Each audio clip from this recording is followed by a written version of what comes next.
the defending 3A IHSAA state champion, the Concordia Cadets, versus the visiting team across the field, the Southside Archers. Welcome to Zollner Stadium. My name is Michael Mortensen. I'll be your play-by-play broadcaster. We have up on top of the press box David Mortensen, our photographer, videographer tonight. The game is just about ready to start. The captains will soon come out to the center of the field to see who will receive and who will kick off on this first night of SAC football. What a great treat to take this in on this beautiful night with just a few clouds in the sky. Concordia will be in black and maroon with maroon helmets with white lettering. The Archers, on the other hand, have their Kelly green pants and Kelly green helmets along with white. They have, the Archers have declined, and they are going to kick it off first to Concordia to get this season started. Last year, the Cadets averaged 46.9 points a game. The Archers allowed 36.9. And yet the Archers decided to kick it off to get the 2017 season started here on their home field.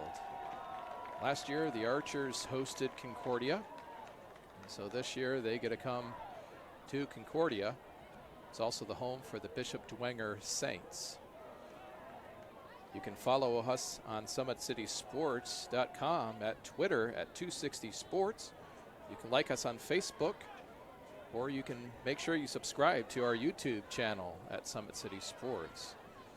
The officials assigned to us by the IHSAA. We're going to put that ball down. And Markalen Harrison, the star running back for the Archers, is going to, actually, I take that back. It's not Markalen Harrison. Instead, it said in the roster that it was Ben Macias, but actually I see that it's number 83. That's Javier Pedroza, so we'll correct that on the spotting sheet. So Javier Pedroza is going to step into it. Back for the Cadets, deep, number 1, Kamari Anderson Drew. Fresh 12 minutes on the clock. The 2017 season's just about ready to start. Nice kickoff to the right-hand side, a little short. And here comes the Cadets. Number 7 finds a hole. Comes up to about the 30-yard line. 15 yards on the return, and the ball will be placed, it appears, at the 29-yard line, where the Cadets will take over 1st and 10. Last year, Peter Morrison had a well-oiled machine for the Cadets. He has been replaced after graduating by Jake Bird, 6'3" junior, 175 pounds. Marcus Morrow is in the backfield. Got wide receivers split left and right. Bird's gonna call the play.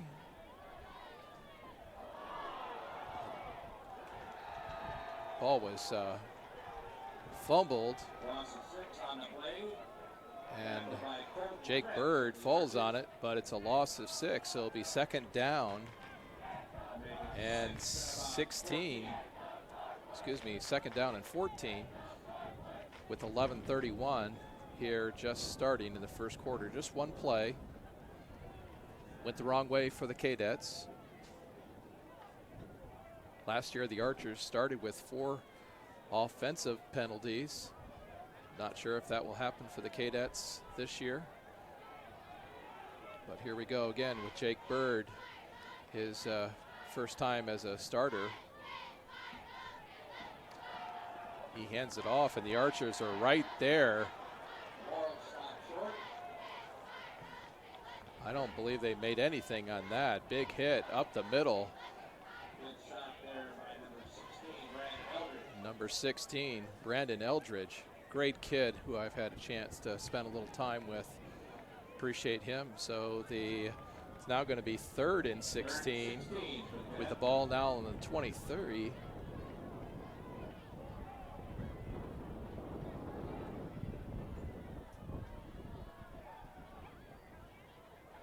Birds looking. Oh! Nearly intercepted by the Archers. Number 11 got his mitt in there, Omar Jackson. Omar Jackson's also the quarterback for the Archers, said to be one of the best athletes for the Archers. So quick 3 and out for the Cadets. And now the Archers will have 2 back to receive. Number 4, that's Thomas Davis. And I believe that's number 15 for the Archers, and that's McGraw. Short kick, the Archers just going to let it bounce. And the Cadets, number 30, is going to put that ball down. That's Nick Craddock. So the Archers are going to take over this time on offense. 1st and 10. Looks like just about the 41-yard line, so we've got good field position as the Archers will be led onto the field by quarterback Omar Jackson, a junior, 5'10", 170 pounds. You know, the coaching staff at Southside, they're basing a lot of their hopes on this season on the front line. Got Markalen Harrison as well. Omar Jackson hands it off, and Markalen Harrison's going to pick up the first down and more. Markalen's only 5'9". He's 195 pounds. He just keeps those legs motoring, and he's going to pick up the first down of the season for the Archers on that play. I think the spread offense that the Archers used to have last year with Dennis Johnson, the great quarterback, and Therese Bobo at wide receiver, it's going to be replaced this year. A little bit more ball-controlled offense. Cadets puts, looks like 7 or 8 in the box, and Harrison's going to lose maybe 4. Actually, looks like he's going to lose about 4 there, and it's going to be 2nd down. I guess officially it's a loss of 2 yards. Archers do have some talented receivers. And Thomas Davis, number 4, a senior. Number 22, a junior. Everett Merritt. And then Amarion Green, number 3. Oh, little play action. And, Amar Jackson just overthrows a wide open number 18 for the Archers. That's Bert Ford.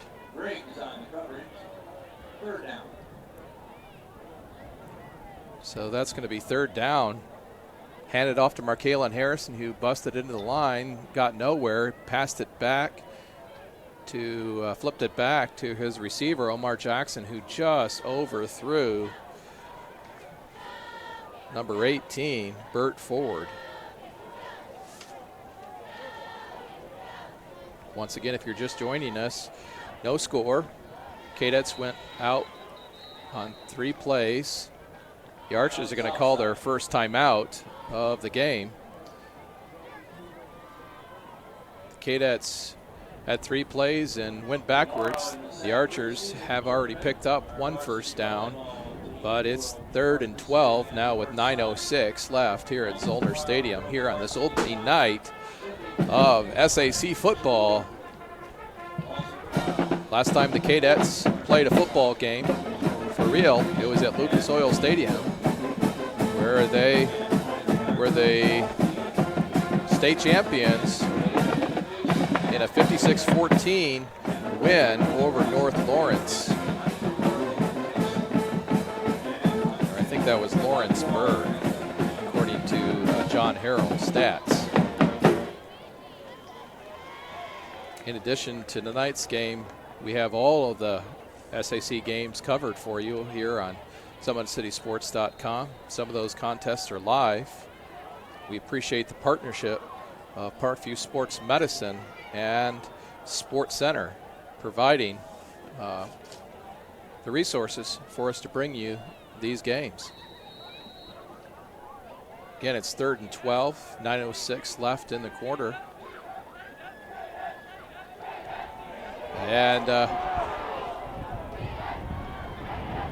the Archer quarterback scampers around, but he's going to fall short. There is a flag on the play. Omar Jackson was able to get away from the rush of the Cadets. It's going to be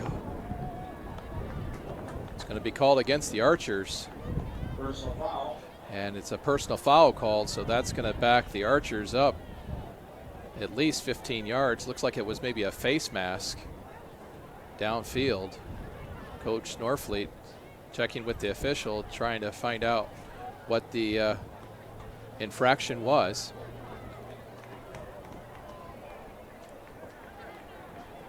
They're going to march that ball back a good 15 yards.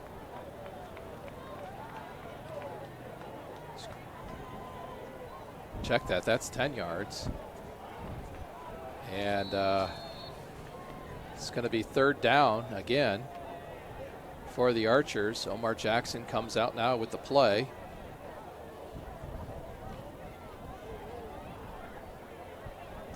Split out this way. Everett Merritt and Thomas Davis on the far side, 2 receivers. He's just going to, little fake up the middle. Here comes Omar Jackson. Gets back to about the original line of scrimmage. So it's going to be 4th down, and the Archers are going to punt it away. For the Cadets, Anderson Drew. Kmeyer will take the punt by number 83. On the depth chart, it said Markalen Harrison, but that's a change. Oh, punt takes an Archer bounce, and it's going to finally set down on the field about the 6-yard line where the Archers are going to down it. Turned out to be a great kick for the Archers. Xavier Pedroza. Pedroza also plays soccer for the Archers. And so the Archers are going to come out on defense, and the Cadets will bring out their offense, seeing if they can generate something positive here in this first half, where we have 6:02 remaining in the first quarter at beautiful Zollner Stadium. Home side of the field nearly full. Bird going to hand it off, and Marcus Morrow, number 20, senior running back, 5'9", 160-pounder. He's going to pick up about 9 yards, and it's going to bring up 2nd and 1.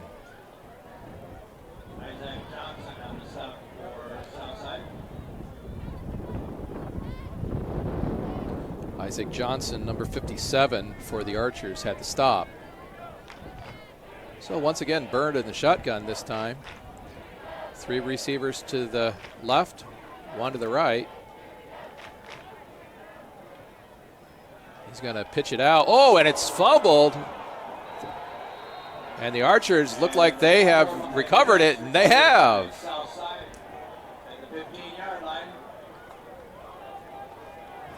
The running back never had it in his grasp, and the Archers came just busting through the line, picked up that fumble. And so the Archers, with 7:16 left here in the first quarter, are going to take over at the 15-yard line.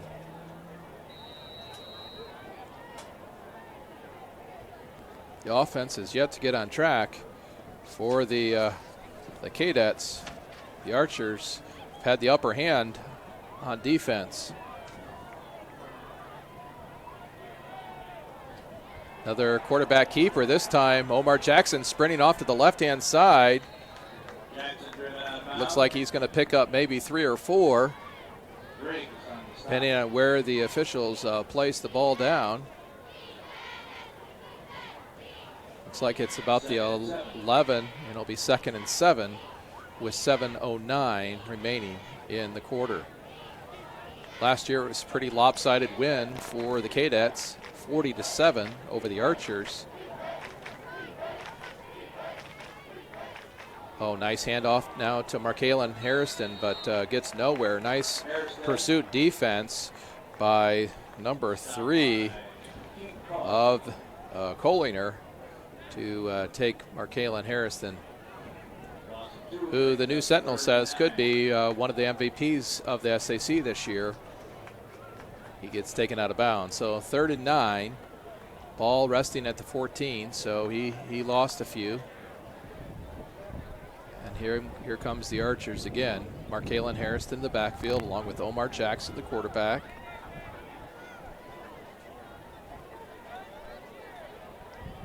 Davis in motion. Oh. The Archers are going to be forced to call their 2nd timeout.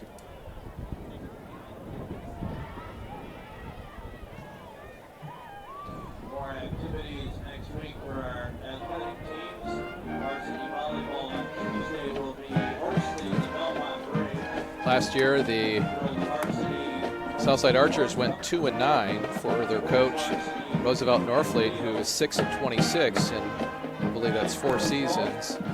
On the other hand, Tim Meningel, who just took over the athletic director position as well as being coach, they were 13-2, and overall, Meningel is 34-45.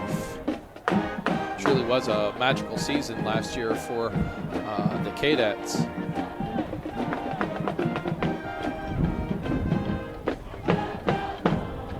Always has to be tough to come back and start a new season after winning that magical state final down in Indianapolis. So here we are, 7:05 left in the quarter. Omar Jackson back, throws it out to Markalen. Markalen Harrison gets around the end. Will he be able to get to the marker? No. Harrison brought down. It's going to bring up 4th down. The question is, will the Archers go? It's 4th and 3, or will they bring in Pedroza for the field goal? Looks like they're going to go for it. The ball's at the 9-yard line. The Concordia faithful are employing their team to come up big on defense. So the first big test for the Archers and their offensive line. Pretty big on that front line. Omar Jackson hands it off to Markalen Harrison, and he's just going to get drilled to the backfield. And so it's going to be an exchange of downs, and Concordia is going to take over 1st and 10 at the 14. Certainly can't fault the coaching staff for the Archers. They need offense, and to go for it on, at the 14, probably a pretty good choice. And yet they come up short, and so here comes Concordia at the 13-yard line, 1st and 10 with 6:14 left here in the first quarter. Bird looking deep, throws. Will he get it over? No, it's intended for number 31, Preston Curligran, whose brother, I believe, was the outstanding running back for the Cadets last year. Preston also plays on the defensive side. It's a nice ball, just overthrown. So the ball is going to go back to the 13-yard line. It's going to be 2nd and 10 with 6:08 left.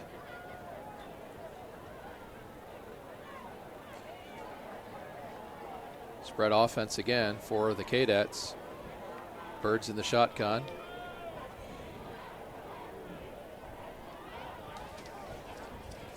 Low snap, but he gets it out to Morrow, who's breaks through. Finally going to be taken down by Markalen Harrison, but picks up big yardage. 22-yard gain for Morrow, and that's going to stretch the defense as the flags or the yard markers are going to be moved, and gives a little bit of hope to the KDAT faithful. 5:47, clock still running. Morrow is in the back field with Bird. 2 receivers to the left, 1 to the right. Delayed handoff, and he's stopped right in there by number 14, Kashawn Bass for the Archers. Maybe picks up a couple, maybe 3.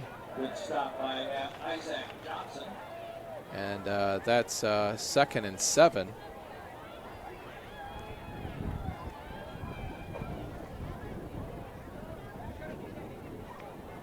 Second and 7, 5:06, 5:05 left here in the quarter. Once again, thank you for tuning in to SummitCitySports.com and tonight's broadcast. Bird calling out the play, looking, and his receiver never turned around. It was intended for number 11, Tyson Chambers, but he never looked back to see that it was coming his way. So good coverage by the Archers. And it's now 3rd and 7, 4:47 left here in the quarter.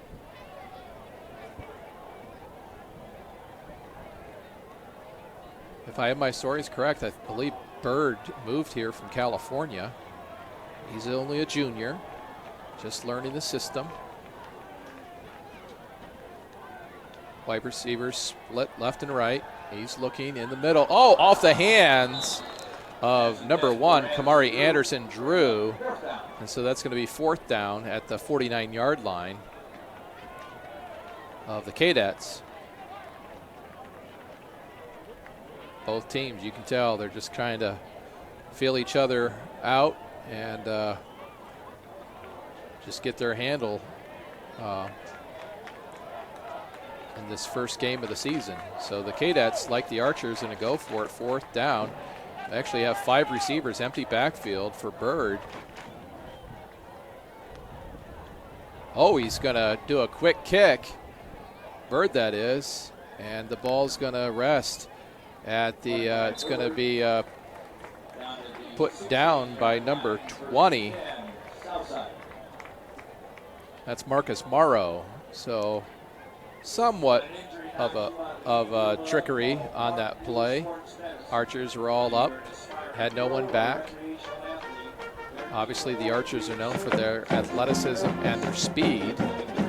So we've had a good turn of events if you're a KDAT fan here in terms of the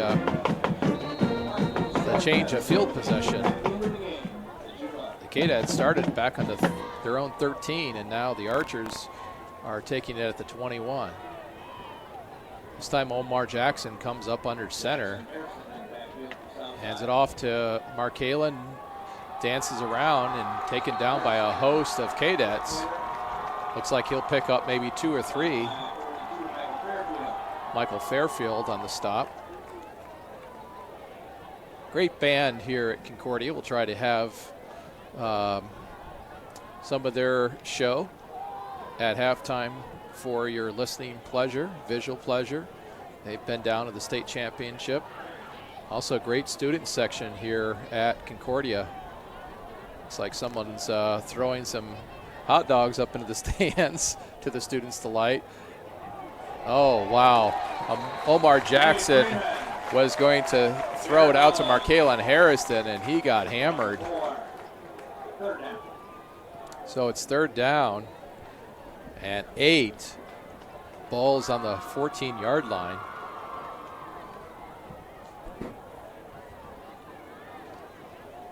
Number 7 for the Archer comes in. That's Tajon Smiley. He's a senior, 5'8", brings into play to Omar Jackson.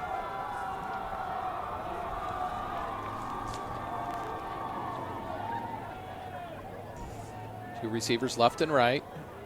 Omar looking to the right, running, trying to get out of, and he's going to complete the pass to number 3, Amarian Green, but he's going to be taken down quickly, and it's going to be 4th down. So the Archers this time are going to have to punt it away.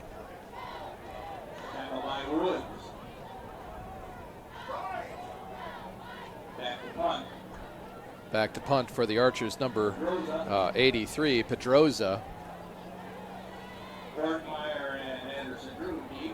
Anderson Drew and Fortmeyer for the Cadets, only at the 40 and 46-yard line. So Pedroza is really going to try to get his foot into this.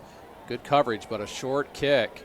But a nice Archer bounce, and it's going to actually go down to the 48-yard line of Concordia. So with 2:21, didn't look like very long punt, but it was low and hit the ground and took an Archer bounce.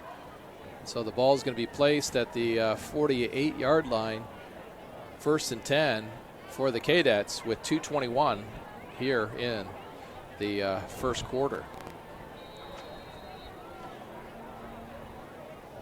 If you're just tuning in, there's no score.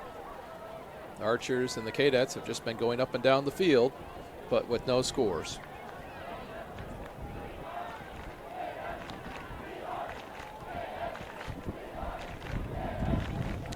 Bird is going to pitch it out to Morrow. Morrow spins, and it's going to be taken down this time by number 9, Daryl Reynolds, senior, 6'1", 200-pound defensive end for the Archers. Picks up good 8 yards, and it'll be 2nd down and 2 now with 1:55 left in the quarter. Still no score here at Zollner Stadium.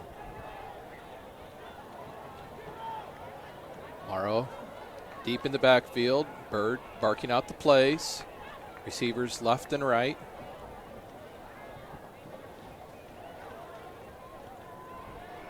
Quick slant in the middle to number 1, Anderson Drew, and picks up a 1st down. That's 11 yards pickup for the Cadets now with 1:27 left here in the first quarter. Still no score.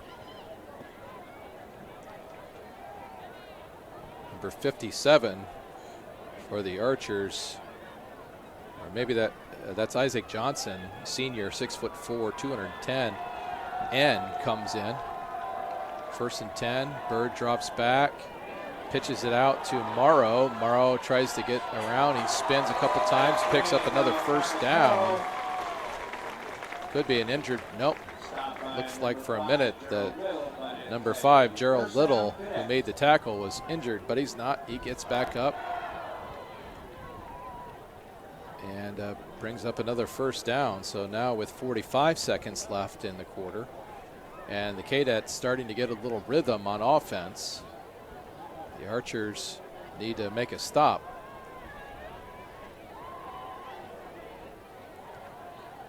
Bird almost fumbles. Oh, and he's going to be taken down in a hurry by number 56, Anthony Shepard, senior, 5'10", 220-pound defensive tackle, and he just did that. He really got into Bird's face in a hurry. Somebody missed their blocking, and now it's 2nd and 20 for the Cadets. Looks like Bird might be shaken up a little bit.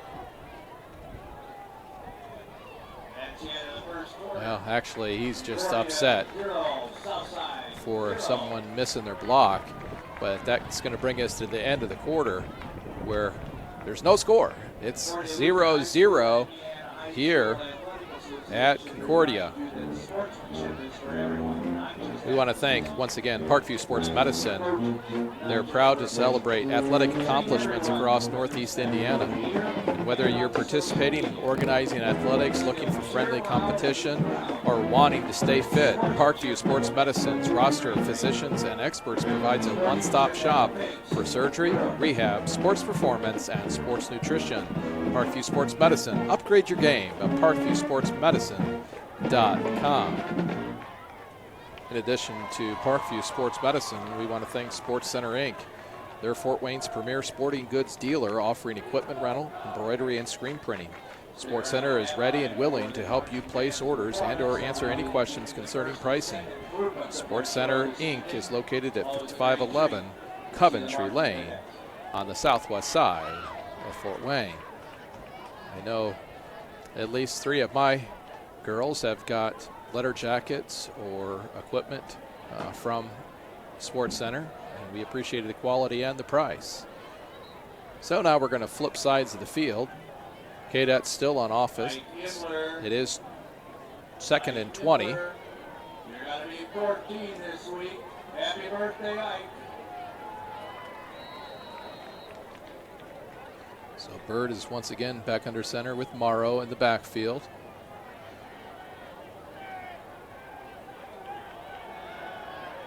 Bird looking deep. Throws it short.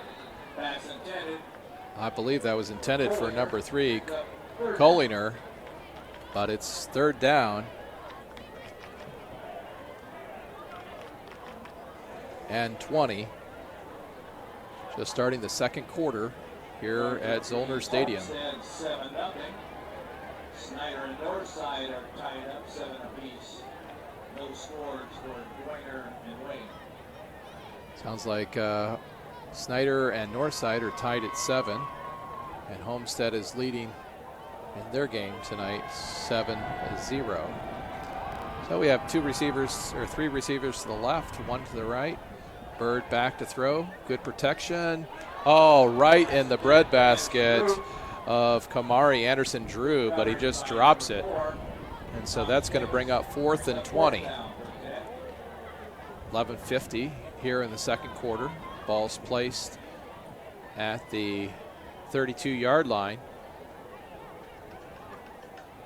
Will the Cadets do what they did last time? And they're sending in Bird out again. Will he punt it away like he did last time, or will they actually have a play? See what the coaching staff of the Cadets has in mind. It looks like he's going to throw it, and this time Anderson Drew is able to pick up the pass, gets to the 5-yard line. So a huge pickup for the Cadets here with 11:41 left in the 2nd quarter. That could be just what the Cadets need to get on track here in their offense. Ball at the 5-yard line.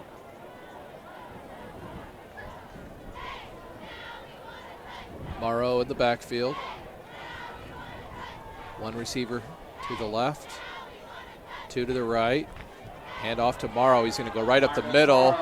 He's going to be short of the goal line, taken down by number 14, Kashawn Bass, for the Archers. Picks up 2 yards. It'll be 2nd and goal.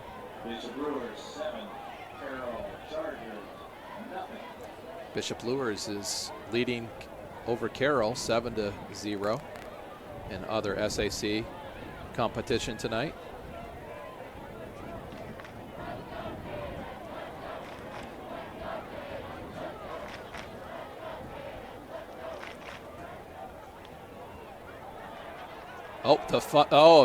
Nice pickup by Morrow, because the snap was fumbled by Bird, but Morrow was right there and might have even picked up a half a yard.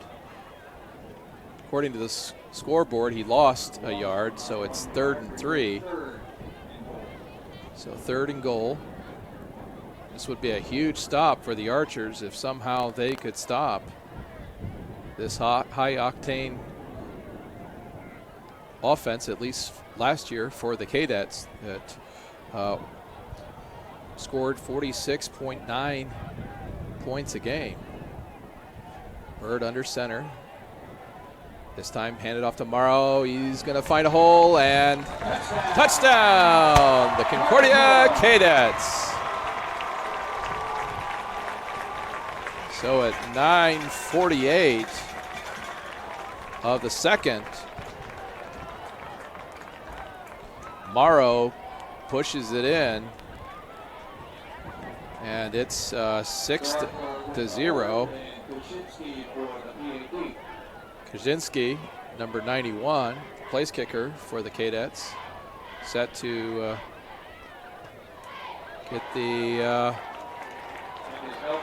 extra point, and it goes off to the left. So it's 6-0 here at Zollner Stadium with 9:48 left in the second. Once again, this broadcast brought to you by SummitCitySports.com. You can follow us on Twitter at 260sports. You can like us on Facebook, or you can subscribe to our YouTube channel. Many of the games this year will be broadcast live on Summit City Sports, so don't leave home without it, whether it be on your smartphone or your tablet or even at home or around the United States and the world. Just a pleasure to be back out here with these young athletes to give them coverage. Of course, we can't do that without our sponsors, Parkview Sports Medicine, as well as the Sports Center, Inc.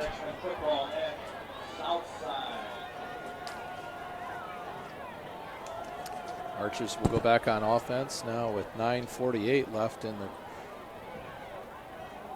the half. See if they can pick up some points here to keep this close. Back to the Archers, we have, I believe that's Omar Jackson. Excuse me, that's Harrison and Davis. And picked it up. Almost got to maybe the 29. I think that they're with forwards progress. The official's going to say the ball got out to the 29. That was number 16, Brandon Eldridge. Actually picked that ball up and took it out. So with 9:41 left here in the half, the Archers down just 6-0. See if they can put together a drive of their own. Touchdown scored by Morrow for the Cadets for the first score of the season. Omar Jackson back, talking to Markalen Harrison. He's got two receivers here to the right side, one to the left. And they're going to call, I think, the Archers illegal procedure on the offense, I'm guessing. False start. Be a 5-yard penalty. Be 1st and 15. Ball will be taken back to the 24-yard line. I hope that you can get out to IHSAA game.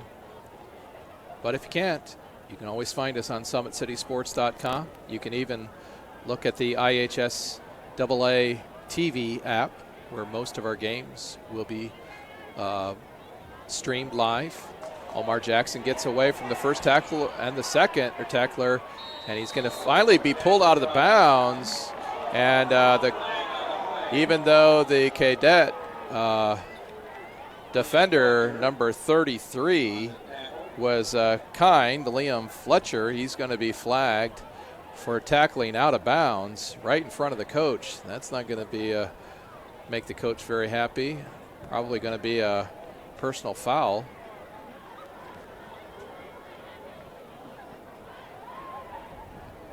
He wasn't malicious, and he made sure he showed a little love to the Archer quarterback, but regardless, 15 yards is going to be called off and an automatic first down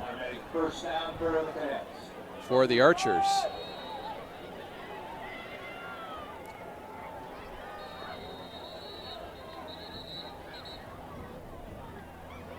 officials have called a timeout just to confirm the placement of the ball. 9:32 left here in the half. Never count the Archers out with their speed and athleticism. They've got a lot of heart on that team as well. Don't let their record fool you. Just ask Leo, who the Archers swamped last year in sectional play in a game at Jack Weicker Stadium. The Archers won that initial game over Leo, who was expected to whomp on the Archers, and the Archers beat Leo 33-9 in convincing fashion last year, only to lose 19-51 to New Haven Bulldogs. Omar Jackson fakes off the handoff, and he's going to get about 8 yards. Almost loses the ball, but he grabs it at the last minute. Cadets were close to a face mask on that play, so it's going to be 3rd and short. Once again, Omar Jackson and Markalen Harrison, shifty, quick, and low to the ground, both 5'9". See if the Archer line can give these Archers a first down. 2 receivers left and right. Omar Jackson, this time he's going to hand it off to Davis, who's going to be taken down in the backfield by number 33, Liam Fletcher. Junior made up for his personal foul penalty earlier in the game. So it's 4th down. Will the Archers punt it away? Looks like they will. Fultmeyer is going to go back, along with Anderson Drew will go back for the Cadets. Pedrosa will punt it away now with 7:30 left in the half. Fumbled snap, but Pedrosa is able to get it away. Oh, nice pickup by Anderson Drew. Picks up 10, 15, and finally driven out of bounds, about a 20-yard. That ball almost got past Anderson Drew, and yet it was a line drive kick, and so he was able to pick that up off of one bounce and take that back about 20 yards. So the Cadets actually a little bit shy of 20. It'll be 1st and 10. The ball's been placed at the 46-yard line of the Cadets. Now 7:15. See if they can do anything with their lead. Right now they're up over the Southside Archers 6-0.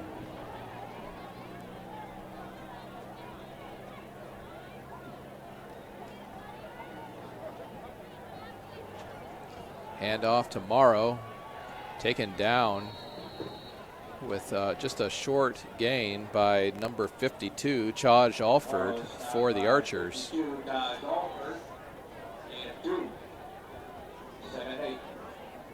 So 2nd and 8, 6:56, clock still running.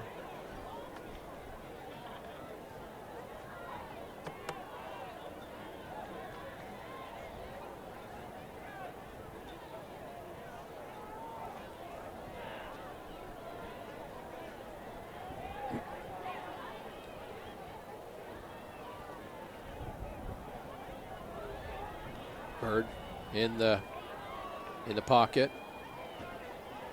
This time he's going to hand it off to number 31. Doesn't fool number 51 of the Archers, Corey Hanna, senior, 5'10", 250-pound defensive tackle. It's 3rd down.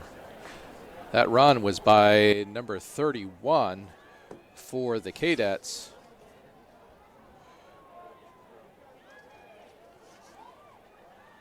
That's Preston Kurlegrand.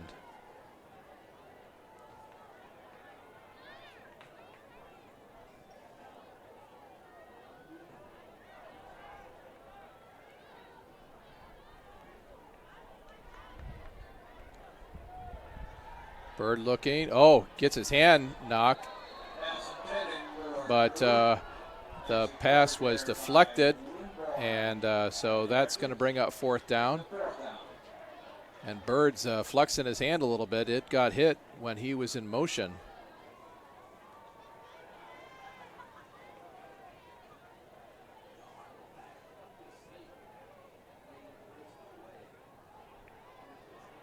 Back for the Archers,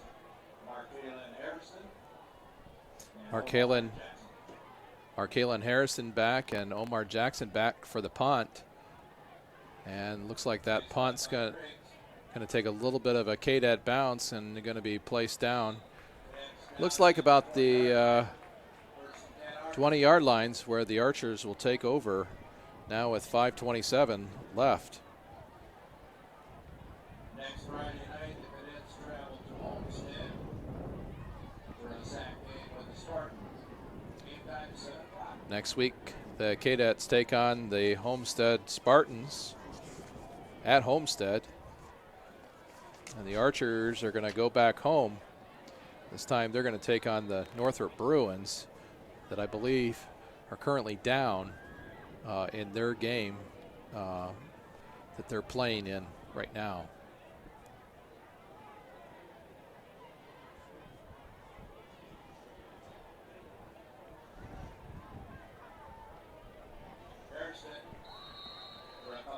Harrison busts through the middle just for a couple. Now with 5:17 left.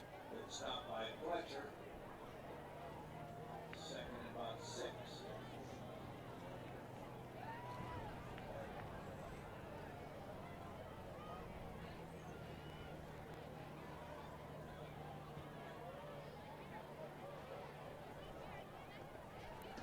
Trying to get a tweet out just to let those at home know what the score is here at Zollner Stadium. Omar Jackson gets it out to Markalen Harrison, but has nowhere to go but backwards.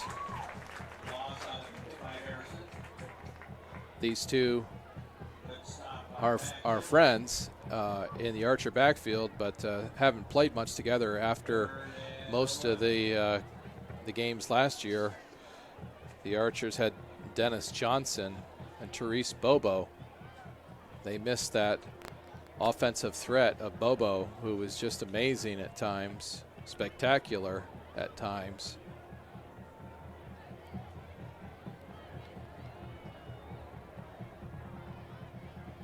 Now it's 3rd down and 11. Archer's looking for some positive yards, and he's got time, throws it in the middle, and hit nice reception by number 3 for the Archers, Armani Green.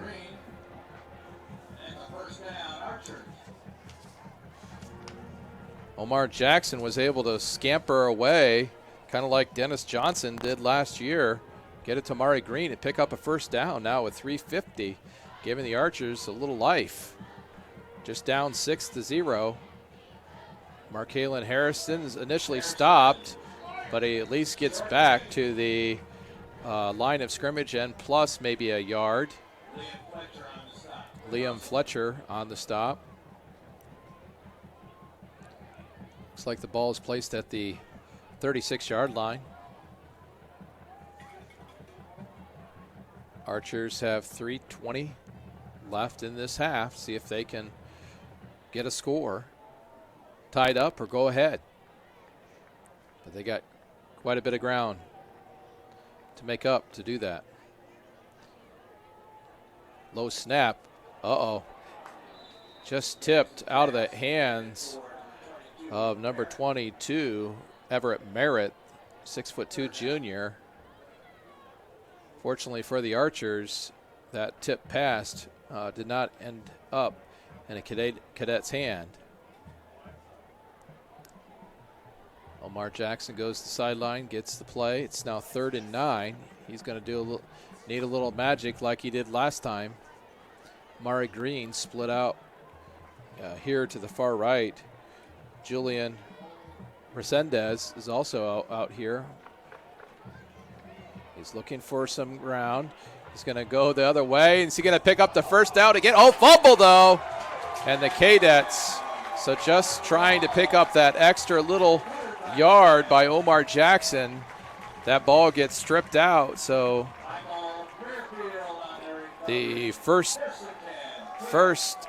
turnover of the season of the game for the Archers. Omar essentially just kind of stretched out to try to make the first down, and the ball got tipped out of the way, and the Cadet was there to pick it up. So with 2:51 left here in the half, will the Cadets be able to get another score to go up beyond their 6-point lead?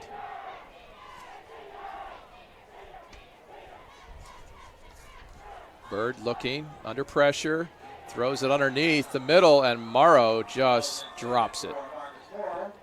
Marcus Morrow had that in his hands and could have turned around and run for a while, but must have hurt a defender or something, because he just plain old dropped it. That's going to happen.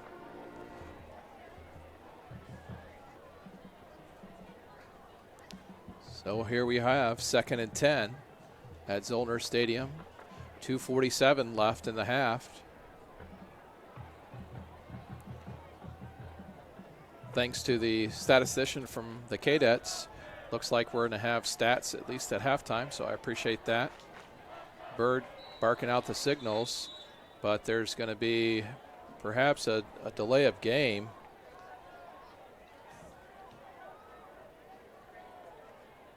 And as a result, there's going to be a 5-yard penalty called on the Cadets. So Bird comes over, talks to his coach to get directions. Heads back out.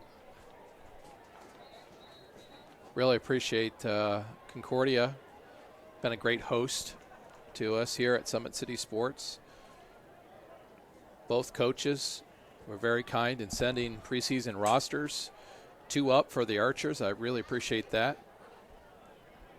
These coaches oftentimes are teachers. In this case at Concordia, they have an athletic director job, which is something that's almost takes place every night. And so really appreciate, and at Southside right now, they don't have an athletic director, but the staff there has been very kind as well. So once again, thank you on behalf of Summit City Sports to these schools providing information for us as well. Oh, nice run up the middle by Morrow. Ran with a little vengeance there. Picks up, looks like about 8 yards.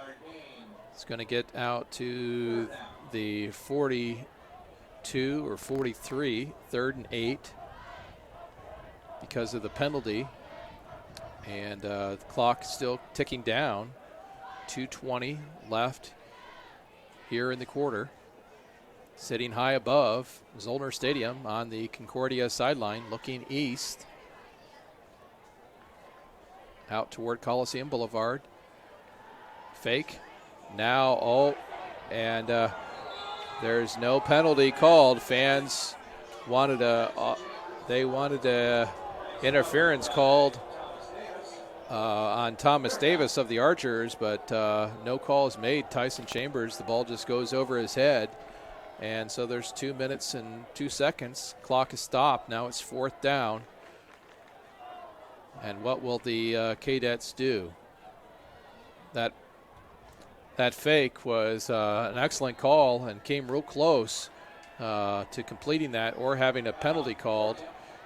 It's important enough that Tim Meningale is going to call a timeout with 2:02 left in the quarter. Lewis is leading Carroll 14-6. Dwanger's ahead of Wayne. Didn't catch the score, but you'll see that all on SummitCitySports.com.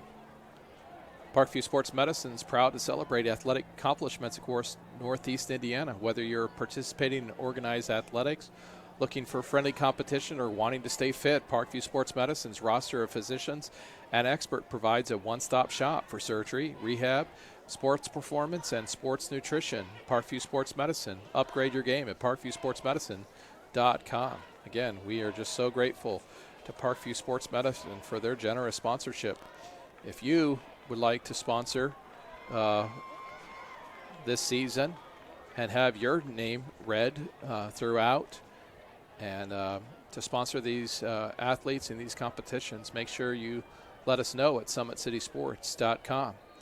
Contact our owner at SummitCitySports.com and get your name read each week. Only score on the scoreboard thus far is probably a 2-yard run by Marcus Morrow at 9:48 left in the second half. The extra point was missed to the left. Bird's going to throw it, and the south side defender fell down, but Bird overthrows Anderson Drew, and so the ball is going to belong to the Archers with 1:58 left here in the half. Just 6-0. Jake Bird gets a pat in the back from his coach, puts the headsets on, get a little instruction from the coaches upstairs. Again, just first game for that young man, a junior, after seeing Peter Morrison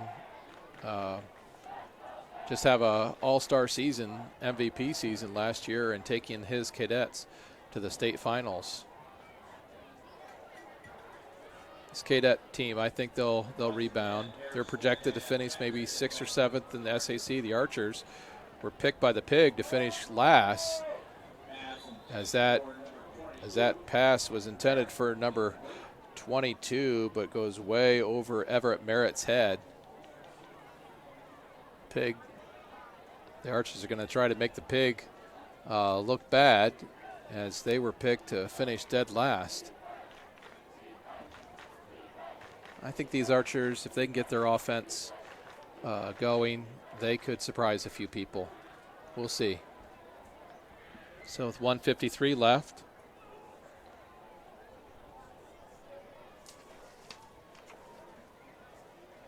Omar Jackson back, being chased down, tries to throw it, and it's gonna be intercepted by number 5, Griggs. It's kind of a floating duck right there by Omar Jackson. And Griggs just standing right there on the sidelines, just picked it up, took a step out of bounds. So now with 1:46, the Cadets are going to have another chance, see if they can put some more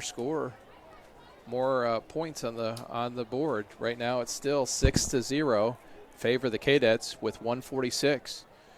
Cadets marching band just entered the north end zone, where the Cadets will be driving. Bird steps, throws, and just overstretched the outstretched hands of number 1 for the Cadets. Anderson Drew. If I were a betting man, and I'm not, but if I were, I would suggest the Archers better find somebody to cover him, because he's not going to miss the next time, and it's going to go for a touchdown. Bird's getting closer and closer. He does have a good arm.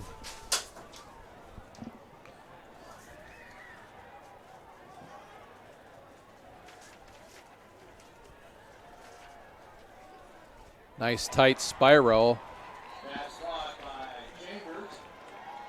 Picked up by Tyson Chambers and taken down by number 4 by the Archers, Thomas Davis. Picks up 5 yards, 3rd and 5 with 1:19 left. Let's see if the Cadets will air it out again. They've got 3 receivers to the right, 1 to the left. Bird flips it over to Morrow. He's going to pick up first down and more. Will the Archers stop him? Omar Brown, along with number 2 for the Archers finally pull him down. That's Eric Winborn. And there's a flag in the play. Could be a face mask by the Archers. We'll see. We're waiting for the official to call the play. Personal foul, face mask, and that's called on the Archers. They already have a first down, so they're going to probably go half the distance to the goal line. And the ball placed at the 8-yard line. 59.2 seconds to go. The Archers have their backs against the wall, leading just trailing just 6-0. Will the Archers be able to come up big on defense to stop this offense with just 59.2 seconds left here in the half? Bird back to throw. And the receiver had it in his mitts. It's hard to see the numbers with maroon on black, but that's Collinger, number 3. Looks like he had it, which is thrown over his shoulder, but can't hold on to it completely. So it's going to bring up 2nd and 7. Probably could say 2nd and goal. The line markers, the one is down, so 54 seconds, so that only took about 5 seconds off the clock. 3 receivers to the right. Birds looking left. And it's intercepted!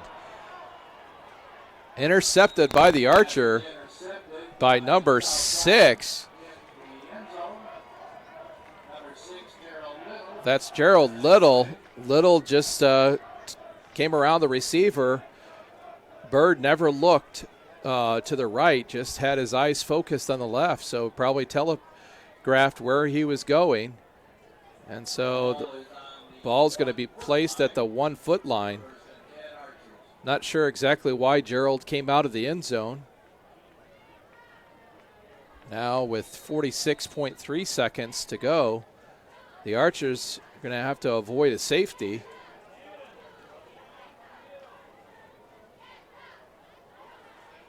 Of course, the Cadets have to watch the over pursuit because with the Archer speed, they can burn you.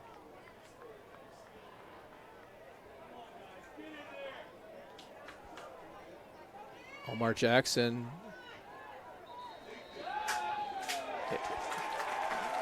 And a safety is going to be called.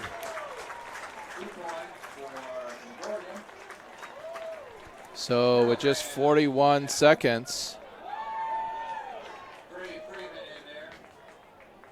looked like Killigran. So looks like an error on the Archers of trying to come out of the end zone.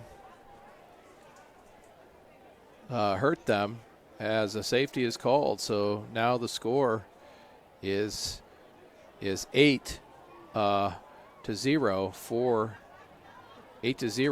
the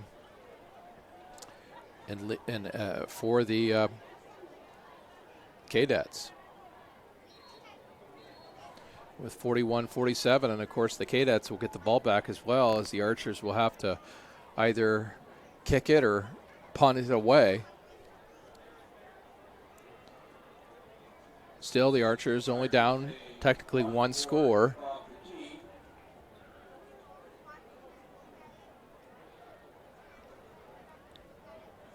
For the Concordia coaching staff, which their offense hasn't given them a lot to cheer for tonight, that has to be a big play, big pickup to actually go up 8-0.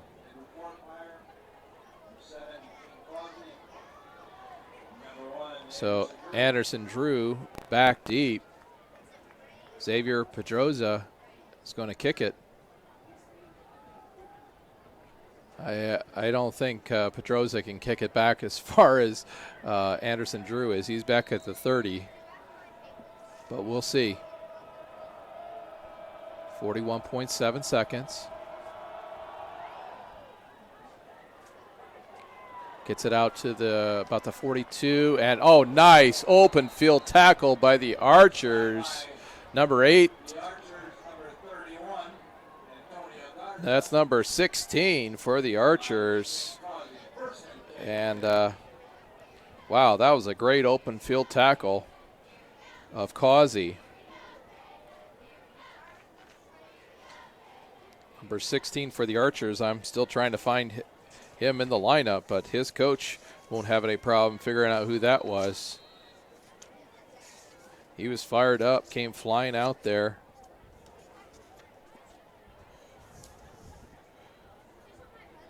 That's Brandon Eldridge. Brandon is left-handed and has had some good games as a basketball player for the Archers. And Bird is going to be taken down by number 57, Isaac Johnson. And it's going to be second down and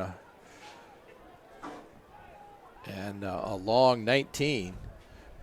Time is still going down. In fact, the clock's going to end, and we're going to end the half here at Zollner Stadium. So just to recap on the scoring, at 9:48 of the second half, Morrow dove in for 6 points. The extra point was missed. And then after an interception by the Archers, where one of the Archers, after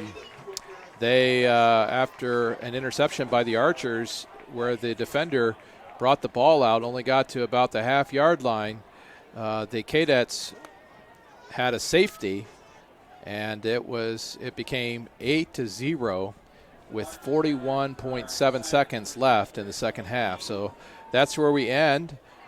In the first half, the Archers kicked off to the Cadets, so I'm guessing that they will choose to receive in the second half. Now, ladies and gentlemen, we're going to show you the Cadets marching band and their show for this year while we take a little break here at the press box. So once again, thanks again for joining us here at SummitCitySports.com. You can follow us on SummitCitySports.com. You can like us on Facebook. You can follow us on Twitter at 260sports, or you can subscribe to our YouTube channel.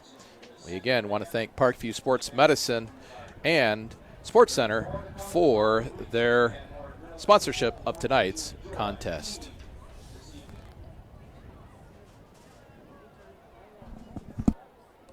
How do you design one of the most advanced ERs in the country? At Parkview, we did it by focusing all our attention on you, the patient, by involving doctors and nurses in the design process, by creating quieter, more private spaces, and by leading the region in heart, stroke, and trauma care. This is not your typical emergency room. It's Parkview. In an emergency, isn't this where you'd rather be? Parkview, your partner in health.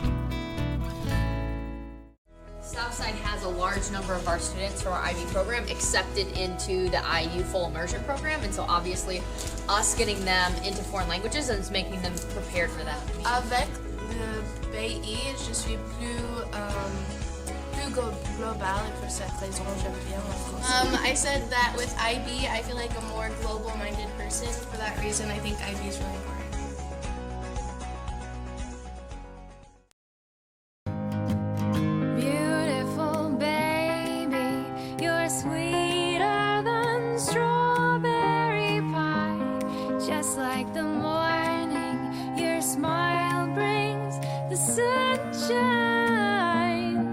Parkview Family Birthing Centers, with everything you need for baby, plus birth planners, expert physicians, midwives, and more for you. I'm a Parkview mom. You can be too. Learn more at parkviewmom.com. It's more than winning state championships and titles. It's more than challenging your cross-city rivals. FWCS Athletics brings out the best in students, giving them confidence, discipline, and a will to persevere. See how we compete and see what we do at FortWayneSchools.org.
Cadets, we look forward to more development of this program in the future weeks.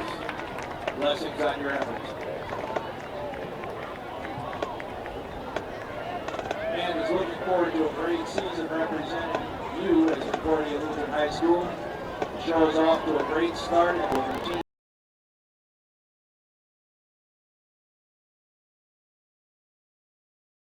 While the expansion of the Sport One Parkview Fieldhouse is enhancing the experience for athletes around the area, Parkview Sports Medicine is doing the same inside of the expansion, introducing the brand new Parkview Ortho Xpress Clinic, providing immediate access to the entire PSM team for athletes all around the region. We have this team that we can take care of them from the moment they come in, present with their injury, take them all the way through to the point where they're ready to be back to the performance level that they came in pre-injury. We can provide just about anything that any of your walk-in clinics provide, but we definitely focus on musculoskeletal issues. The Ortho Xpress Clinic meets athletes where they're at and when they're playing. The entire PSM team will be at an athlete's fingertips. Additionally, the clinic houses the region's only DEXA body composition assessment and a sports dietitian who can work with athletes on their dietary needs. Some athletes, it might be a difference in their starting position. You know, they might see a number and say, wow, you know, I had no idea that was my body composition. How can I change this? And sometimes just seeing numbers is more motivating than just talking about, you know, maybe their calorie amount that they're taking in. The advantage to having an Ortho Xpress clinic is the diversity of the hours. So people who have non-traditional work schedules should be able to get in. I think having athlete access on the athletic trainer side in the trenches, so to speak, and having them be able to get a hold of us or maybe send us a note and saying, hey, this patient's coming in, this is what I'm worried about, and it gives us a heads up. Whether it's the use of treatment tables, the radiology room, cold whirlpool tank, or the traditional exam room, the Ortho Xpress Clinic gives patients a seamless experience all under one roof. This is the type of facility you see in professional and high-level Division I athletics, where you have everything right in one place. So if an athlete gets hurt playing basketball or volleyball on the other side, within the same facility, they can get their physical therapy or an x-ray if needed, just to rule out a fracture. That's stuff you hear about in the NFL, stuff you hear about at high-level colleges where kids just went downstairs and got an x-ray at halftime. We can actually do that in-house now. So it makes us kind of a state-of-the-art, unique facility. Morrow has rushed for 98 yards in the first half.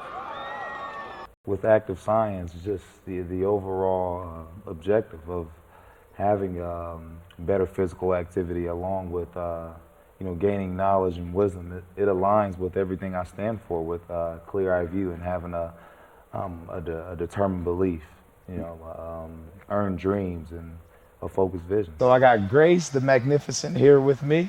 So we're gonna go through a little activity. What I want you to do is try to get past me, NFL linebacker. You get past me, I'll do 10 jumping jacks. But if I tag you, then you do 10 jumping jacks, and then we'll flip it around and see if I can get past you, all right? All right. All right. Blue 42. Oh.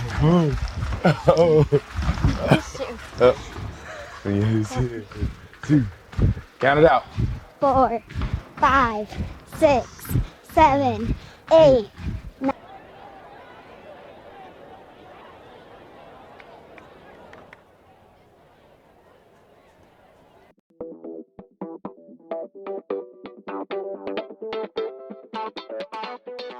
Pilates therapy is using the Pilates technique in a therapeutic way. Pilates itself is just using, we would use equipment, Pilates equipment, to work on precise movement patterns in the Pilates method in that rehabilitation process. The benefit of doing Pilates with the therapy, the biggest benefit is to work on smaller muscle groups and precise movement patterns that you're going to get with using the Pilates method. In this method, if you just come in with low back pain, or you have some shoulder pain, or you have some other pains that aren't surgically repaired, the Pilates method is very effective in utilizing those smaller muscle groups that are attached from the core into the shoulders or to the hips to strengthen from the inside out. It very much works posture. In this day and age, posture is a huge thing with people, sitting at desks, keeping the head forward.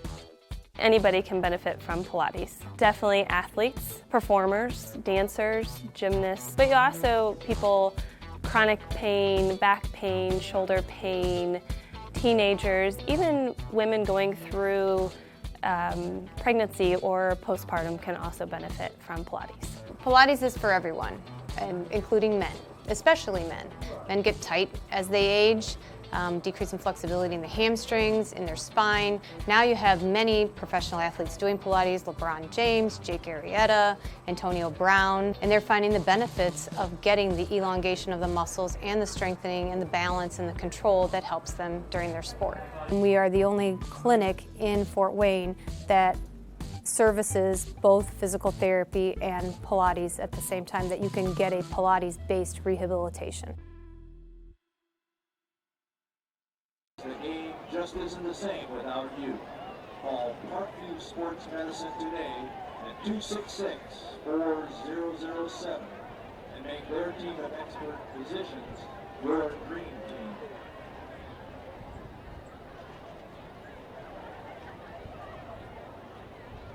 How do you design one of the most advanced ERs in the country?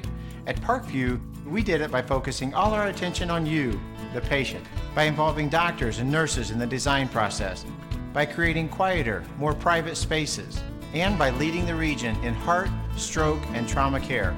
This is not your typical emergency room. It's Parkview. In an emergency, isn't this where you'd rather be?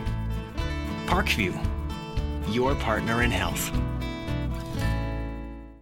Southside has a large number of our students from our IB program accepted into the IU full immersion program, and so obviously us getting them into foreign languages is making them prepared for that. Avec le pays, je suis plus global, et pour cette raison j'aime bien la France. I said that with IB, I feel like a more global-minded person. For that reason, I think IB is really important.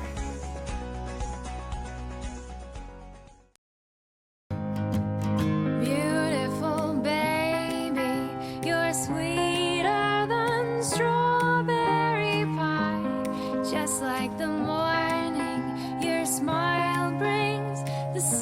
shine.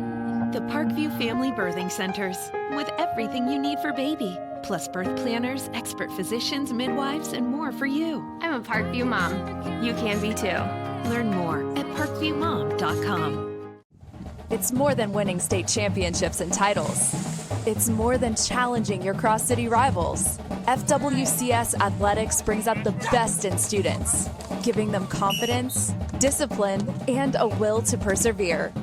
See how we compete and see what we do at fortwayneschools.org.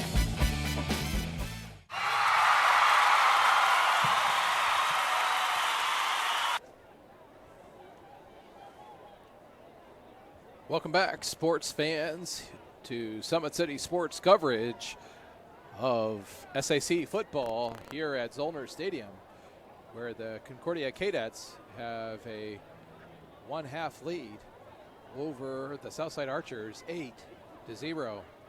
They scored a touchdown, had an extra point blocked, and then had a safety with just 41.7 seconds to lead the Archers 8-0. In terms of halftime stats, appreciate again the staff here at Concordia providing these for me. The Concordia Cadets on the offensive side have 124 total yards compared to the Archers 50. Cadets are averaging 3.8 yards a play versus the Archers 2 yards. The passers for the Cadets, Bird, new quarterback, is 4-17, whereas the Archer quarterback Omar Jackson is 3-for-7. The Cadets lead the Archers in overall rushing, 69-36, or 4.3 average compared to 2 yards. Now, Morrow for the Cadets, Marcus Morrow, actually has 92 yards, rushing yards, that is, here in the first half, but there was a couple negative yards for the Cadets, so that brings their overall rushing total down to 69 yards. For passes, the receivers are led by Anderson Drew, who has two catches for 38 yards, and Amaran Green, who has 2 catches for 15 yards. Punts led by the Archers. Xavier, for the Archers, their punter is, he has 3 punts for 37.7 yards.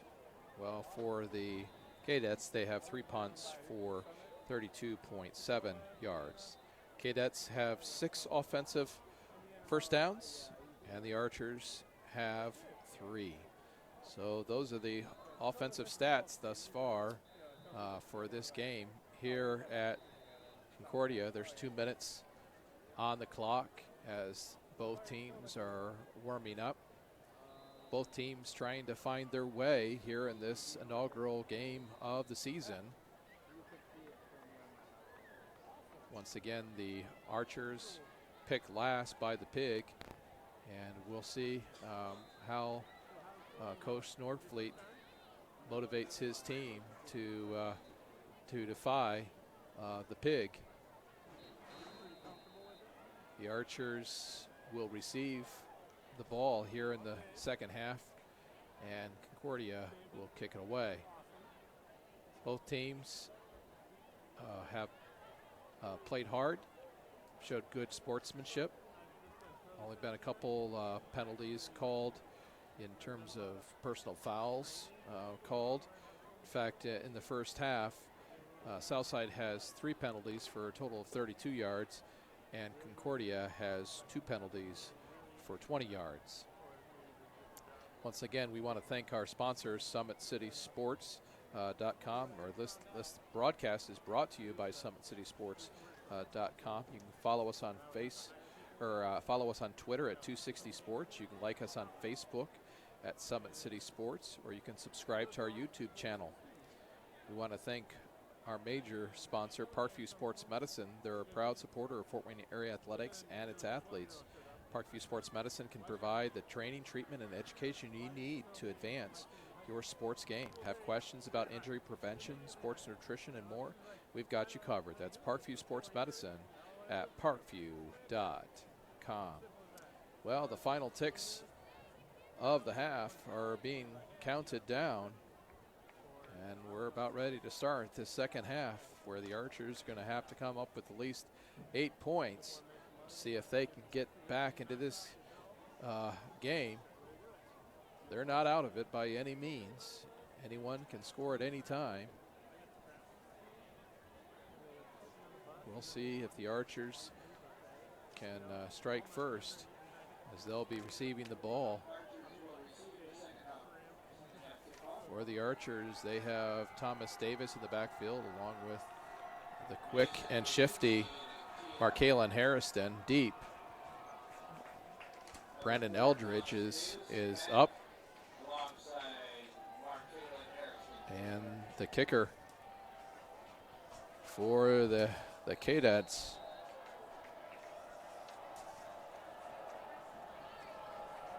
steps into it. Oh, short kick, and immediately picked up by the Archers.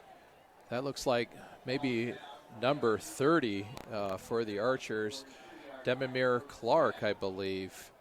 So good thing he was awake, as that could have been an onside kick. Ball was drilled right down to the ground, and the Archers are going to take over or start this second half at their own 43-yard line, hoping to get off to a quick start. Archers did have a nice play to get started in the game, got a first down, picked up by Markalen Harrison, but really haven't done a lot since that time, so they're going to need to be more consistent on offense in the second half if they're going to beat the 3A state defending champion. Omar Jackson hands it off to Markalen Harrison. He's not going to pick up anything, I don't believe. He's going to barely get back to the yard marker if he does that. So it'll be 2nd and 11 according to the scoreboard here. So loss of 1, be 2nd down and 11. Twilight still in effect here at Zollner Stadium. Archers are going from right to left on the radio dial. Visitors are across the way. Omar Jackson goes back about 10 yards, throws it, and just out the outstretched hands of number 7. Tajon Smiley just goes past him. So bring up 3rd and 11.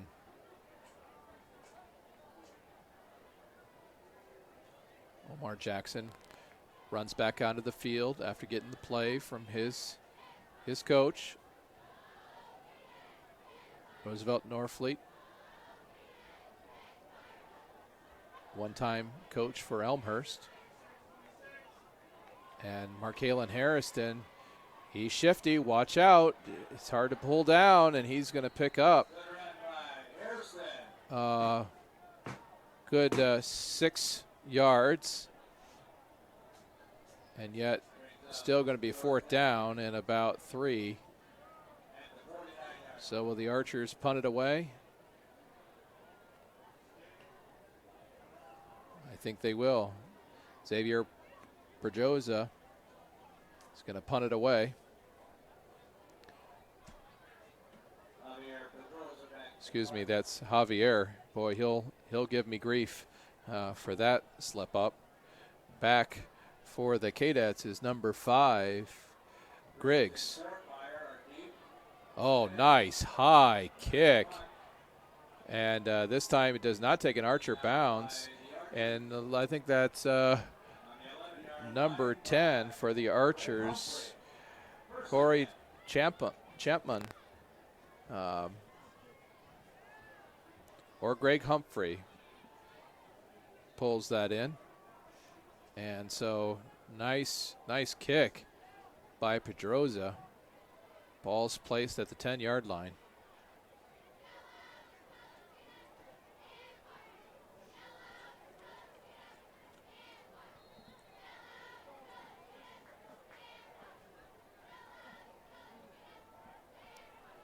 Absolutely beautiful night here for the start of football.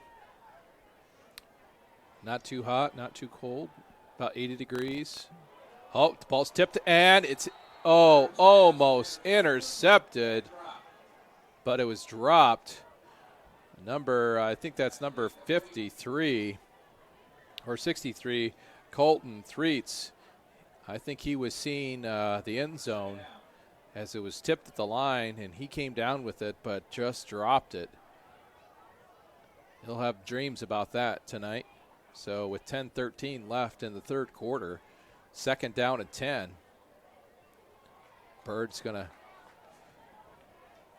pretty much been consistently in the shotgun with the spread. He hands it off to Morrow. Morrow goes right up the middle. It's going to go over 100 yards total for the game. And he's going to get out to about the 27, pick up a first down for the Cadets.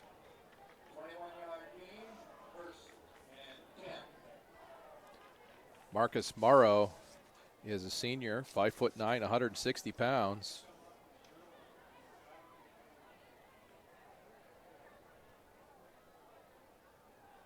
Last year, the Gilligrand paced the Cadets along with Peter Morrison. Looks like they've got another good running back in Morrow. Bird, overthrows, and once again, Coliner was the intended receiver, but number 6 for the Archers was right there, and that's Armand Green, and you could tell he wanted that to go the other way for a quick 6. But it's still 2nd and 10, 9:38 left here at Zollner Stadium. Lights have not taken full effect. See, it'll be interesting if that impacts the athletes at all. Been practicing mostly during the summer. Now pitches that out to Morrow, full head of steam. Taken down by the Archers, number 24.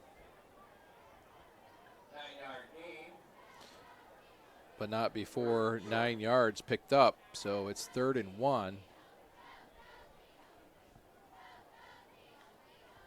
I think that's Dunbar who picked up the tackle for the Archers.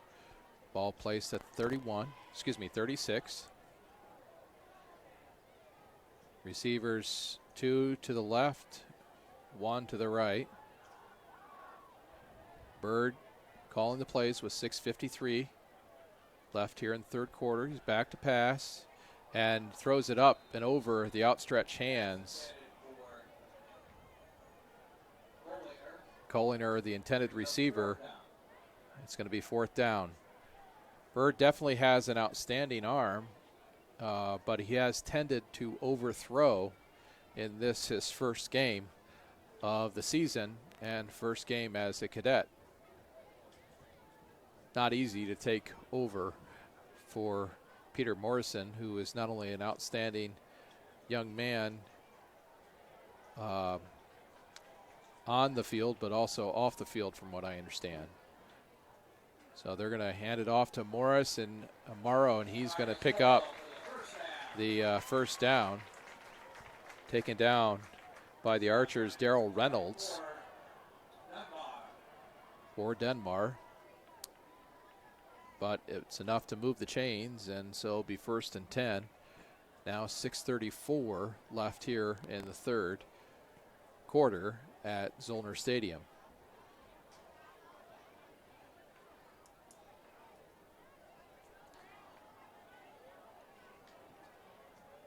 In addition to these athletes out on the field, we also want to give special recognition to the cheerleaders from both teams,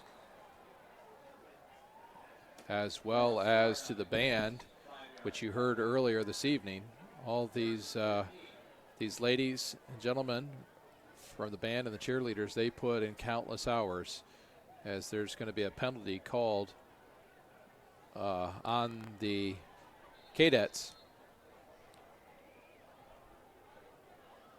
So the 25-second clock will start. Ball's placed at the 35, 5-yard penalty. First penalty of the quarter for the Cadets. So it'll be 1st and 15 now with 7:55 left in the third. Bird fakes it to Morrow, looks, and he's hit, but,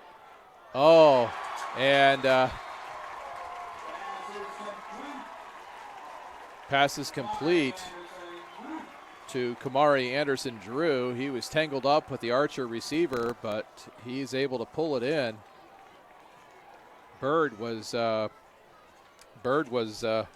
hit in the pocket, but he got the ball far enough, and the Archer defender had not turned around.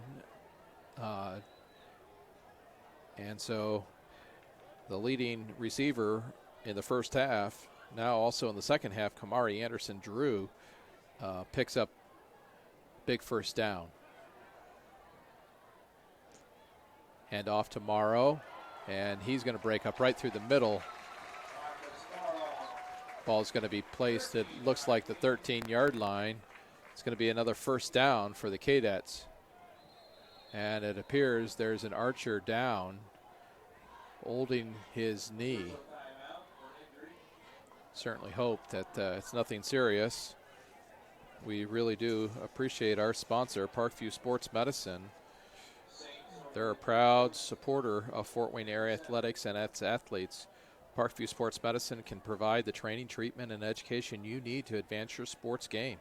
Have questions about injury prevention, sports nutrition, and more? We've got you covered.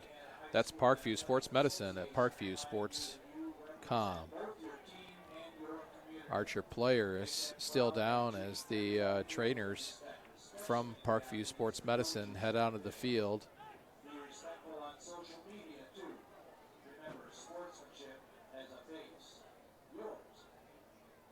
As both teams take a knee and get a little extra water, which is so important during this time of the season when it's still relatively warm and hot.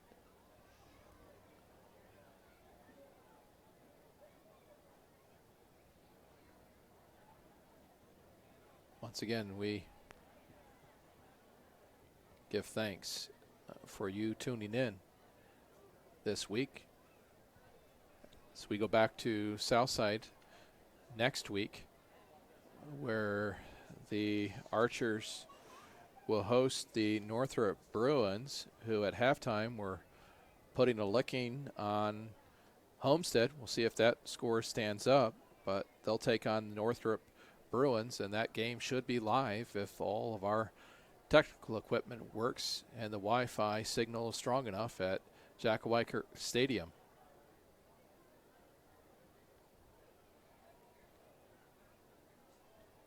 Just a reminder, as the fans begin to applaud, number 5, that's Gerald Little, who stands up and begins to move off on his own power. Still quite ginger, doing so gingerly.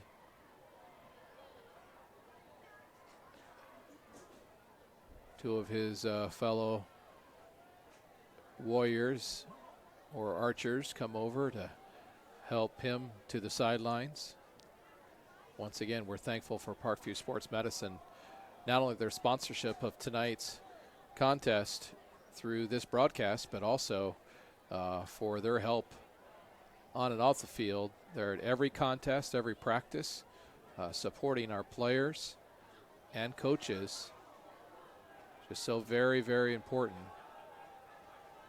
Gerald Little decides just to hobble off on his own as he heads to the training table. 7:18 left here in the third quarter. It's 1st and 10 for the Cadets. Ball's placed at the 23-yard line, it looks like. 17-yard line.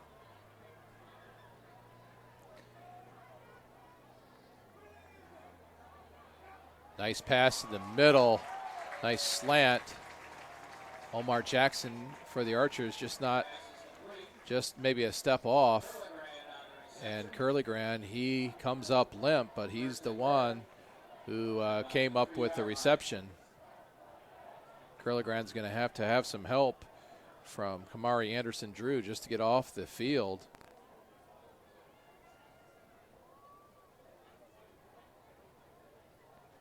Finally goes down on the sidelines where the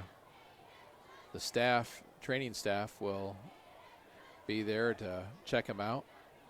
Meanwhile, the ball's placed at the 4, and it's first down and 4. And wide open for the Cadets, number 11.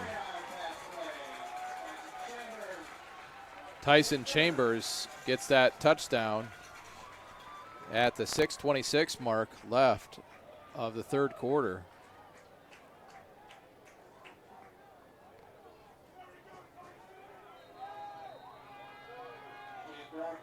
So now it's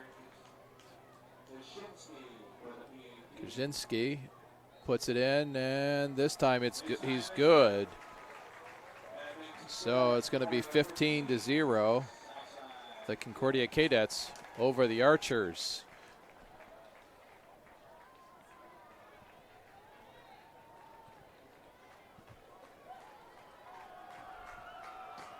Game still within reach for the Archers. Preston Curligran still down for the Cadets. Might have a cramp. They're giving him water and trying to stretch out that lower leg muscle. As the Cadet faithful stand, clap their hands, and sing their school song.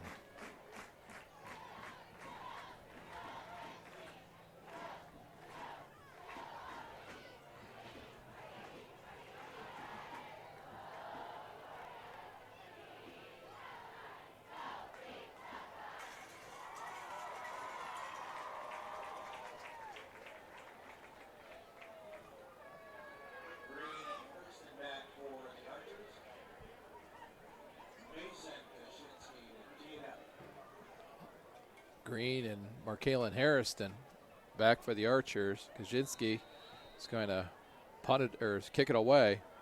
So I try to tweet this out to give our fans that are watching this live the latest.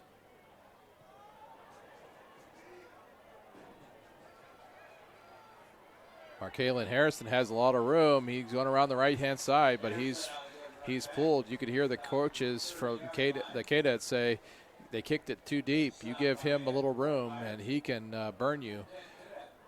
But he's going to bring it out to the 30, where the Archers are going to take the ball, 1st and 10.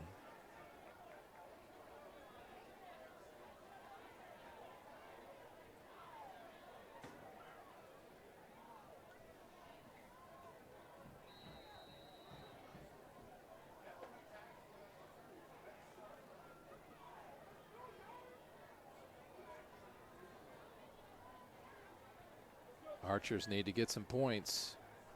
Time's ticking away with 6:19, and the ball is thrown incomplete. Bert Ford was the intended receiver. Last year, he was one of the kickers for the Archers. Ball's going to be placed down, 2nd and 10.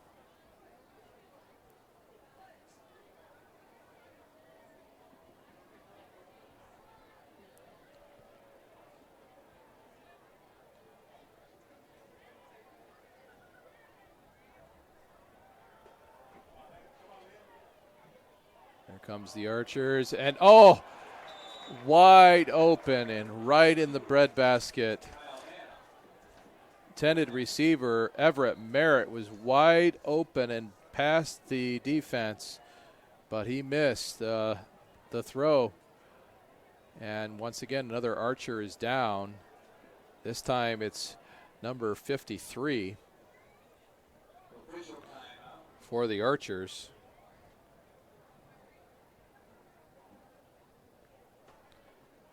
Looking to see who that might be. Colton Threets, one of the starters for the Archers. Archers certainly can't lose anyone. Looks like he too has some cramping.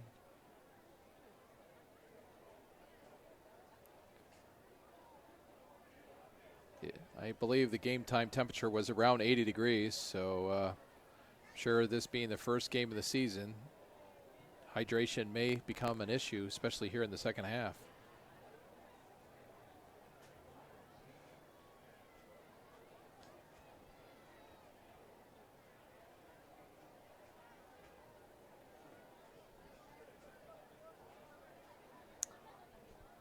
Once again, we want to thank Parkview Sports Medicine for their sponsorship of tonight's contests right here on SummitCitySports.com. You can follow SummitCitySports.com on Twitter at 260sports. You can like us on Facebook, Summit City Sports, or you can subscribe to our YouTube channel. Good news for the Archers is Threats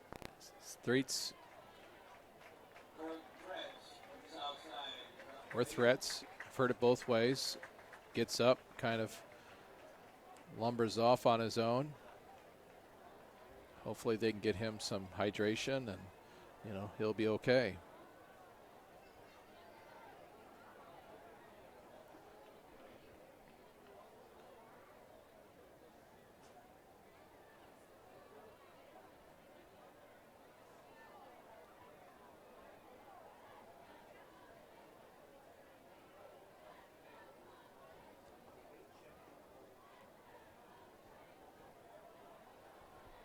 So now with 6:10 left in the third quarter, Cadets up 15-0.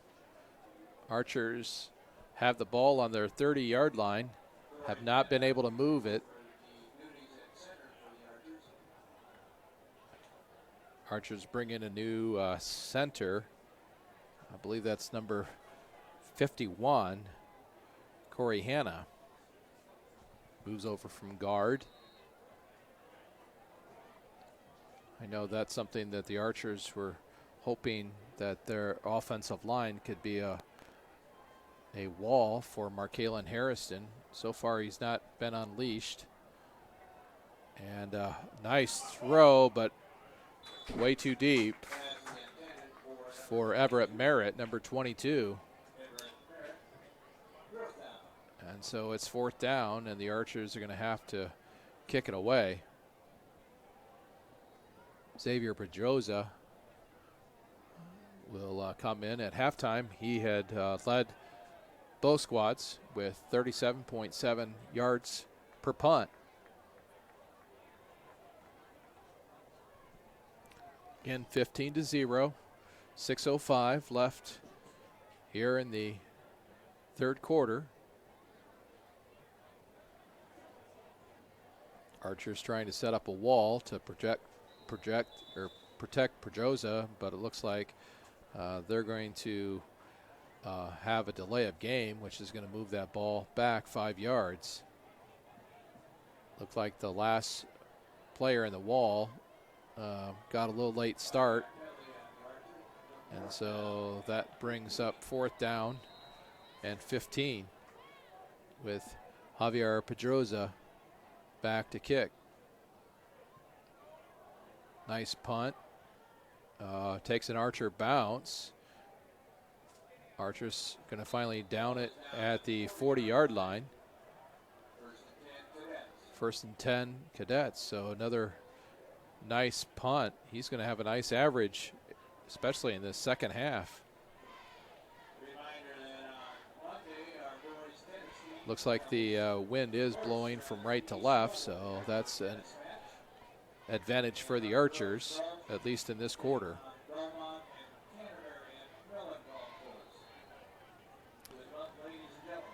Bird heads out for the Cadets.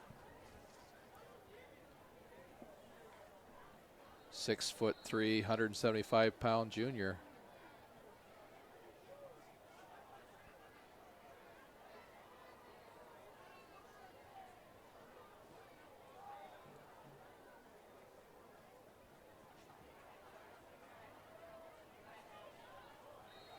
Thomas Davis just ran off the field for the Archers, and here we go. 5:58 left. Hand off to Morrow, and somersaults down at about the 50-yard line. That was actually a kilogram that who had just come out earlier, so that's a good thing. Must have got rid of the cramps that he had. But like his brother, he was going to go to the house, but he was just tripped up at the last second by an Archer. Pretty much the lights have taken full effect here at Zollner Stadium. Looks like Snyder is up over Northside 49-7. From what I understand, Snyder is going to be a beast to play this year. Nice deep throw. Oh, an amazing catch. But they are going to say that it hit the ground first. Wow. Nice pass by Bird to Keston Collinger, and just ruled to hit the ground. That had to be a close play to see it on video. Didn't look like anyone was even close, and just at the last minute he had a burst of speed, laid flat out, but ruled to hit the ground. Appreciate again these officials and all the time and energy they put in, not only to their regular jobs, but also, speaking of an official, the back judge is going to throw a penalty flag, and it's going to be a delay of game on the Cadets. So march them back 5 yards. So with 5:15 left here in the third quarter, it's second down and 15.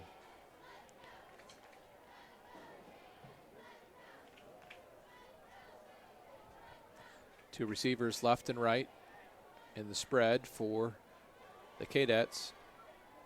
Bird back in the shotgun with Morrow behind him. Looks over to the side. Now Collinger says, hey, send it to me again.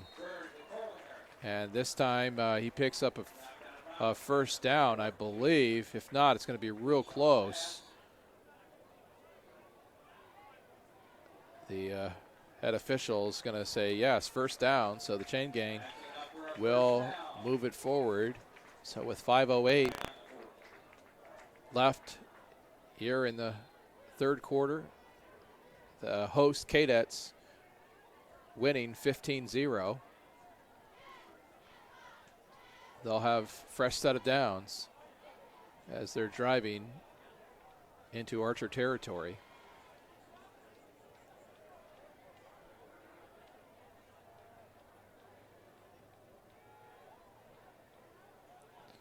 Bird almost gets taken on the play, but gives it to Morrow, and he is going to go all, nope, he's going to be taken down at the 2-yard line on a great run. Picks up 38 yards, just 2 yards shy of a second touchdown in the game. Great saving tackle by the Archers.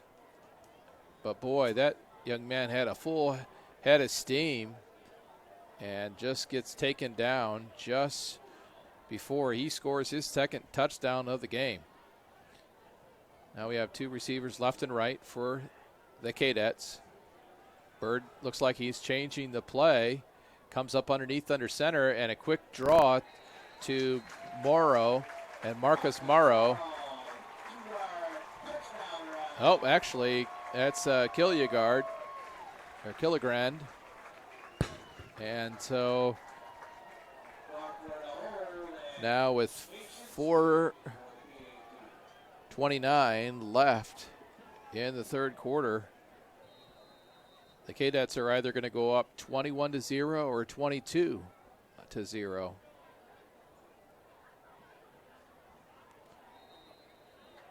Archer's had a good rush, but not enough.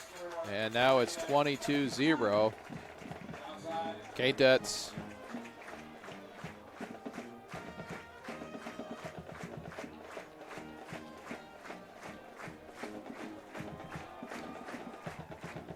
Cadets have scored 2 touchdowns in this second half that have been unanswered by the Archers. Once again, the Concordia faithful listening to their band play their school song.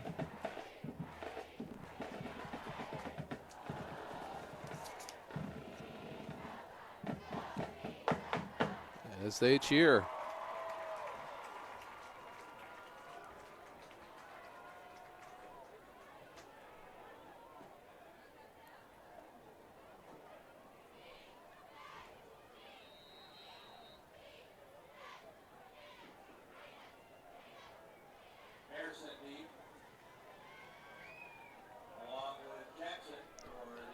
My Twitter address is not like the spelling for kilogram.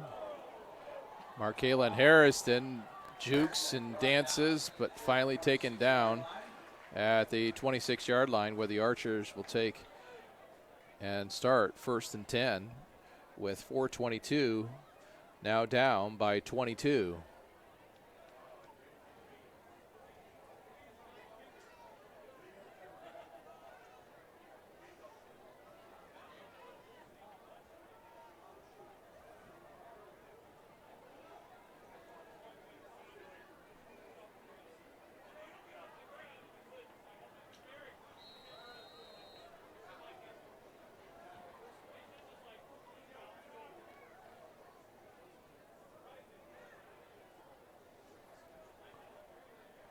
Archers need some fast points, and once again, just out of the outstretched hand, this time of number 22. There is a flag on the play. Everett Merritt was the intended receiver, and the Cadets are going to be called for roughing the passer. So I think that's a 15-yard penalty if I'm correct. So that will give the Archers, I believe, an automatic first down and 15 yards.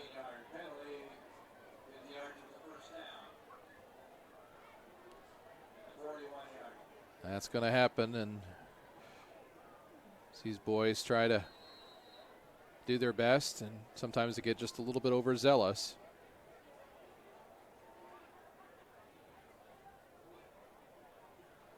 Now, the Archer quarterback's going to keep it, and he's going to get out of bounds after not before picking up about 6-7 yards on the play.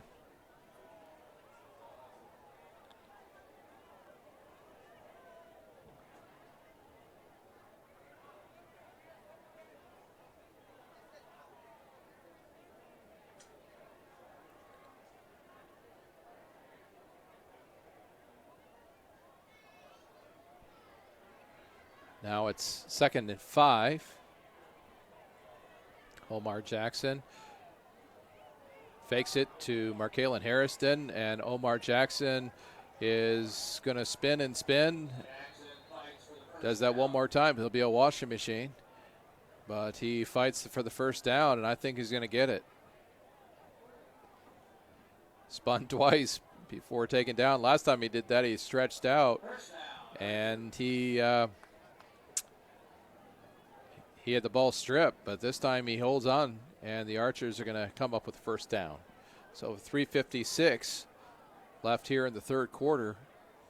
Archers trying to put together a drive so they can get at least some points on the scoreboard.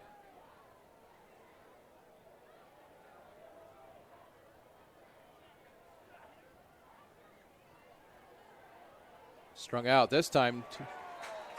Time caught by Everett Merritt, but he was stopped by Liam Fletcher and loses 2 yards.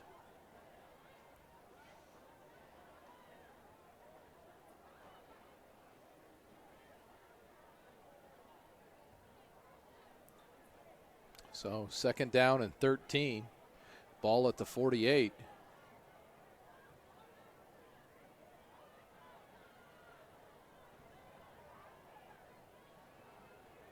Omar sprints out and throws it right through the hands.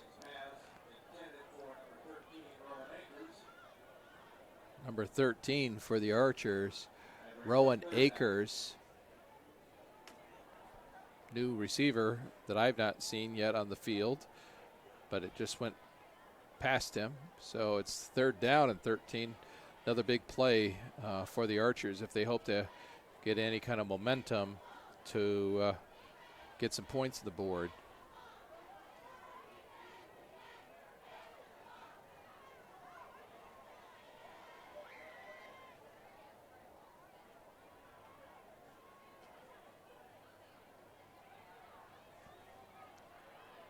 This ball is going to just be overthrown. Omarion Green. So it's going to be 4th down. Archers haven't quite got their running game going like they had hoped. And so they're going to have to punt it away. And here comes Pedroza, who's done really well in this 3rd quarter.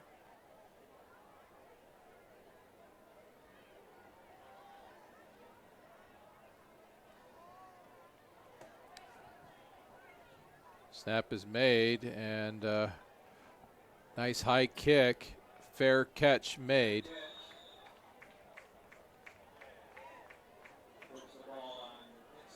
This time by number 6 for the Cadets, Fortmeyer. Fortmeyer is a senior, 5'10", 160 pounds. So with 2:42 left here in the 3rd quarter, the Archers are down 22-0 over the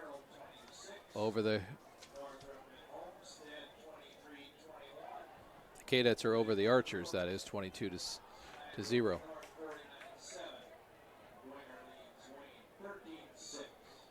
Dwenger leads Wayne. Another SAC game, 13-6. Bird back, almost tackled, and is it intercept? No, wow. Omar Jackson almost had that ball, and the receiver, Collinger, just did not want to go down. Had probably 3 or 4 Archers trying to gang tackle him, but he kept those feet going, and he gets out up over the 40. That was a close call for Bird, as Omar Jackson was almost there to steal that ball away. Collinger done a real nice job here in the second half and bringing down some passes.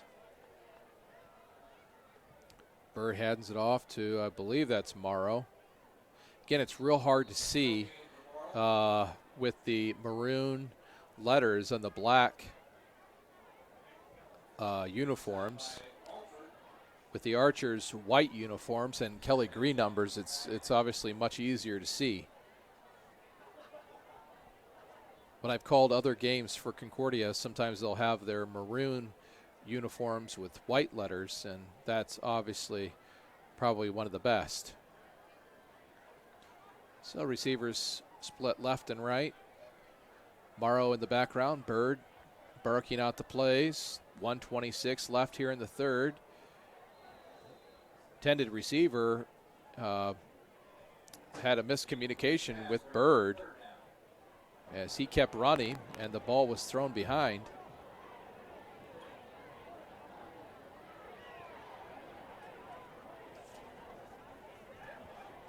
Next week, the Archers will return home, where they'll take on the Northrop Bruins, and the Concordia Cadets, they will travel to Homestead. They'll take on the Homestead Spartans.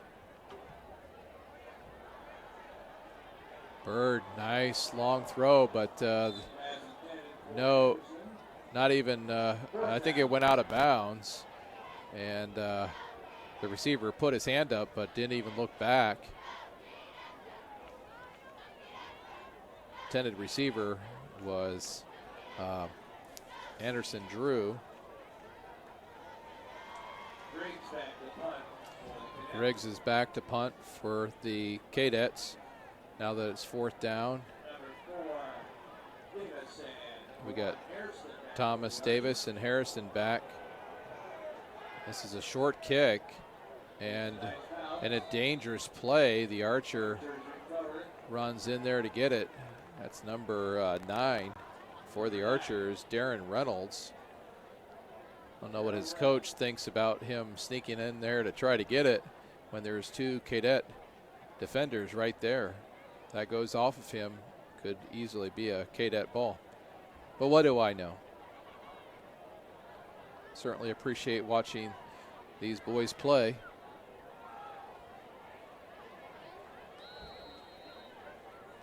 .106 left here in the 3rd quarter.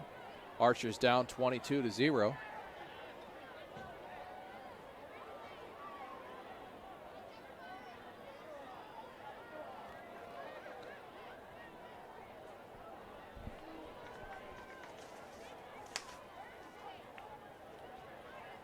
Markalen Harrison takes the ball, sprints up to the right-hand side. He's got a head of steam, heads for the stick. Will he pick up a first down?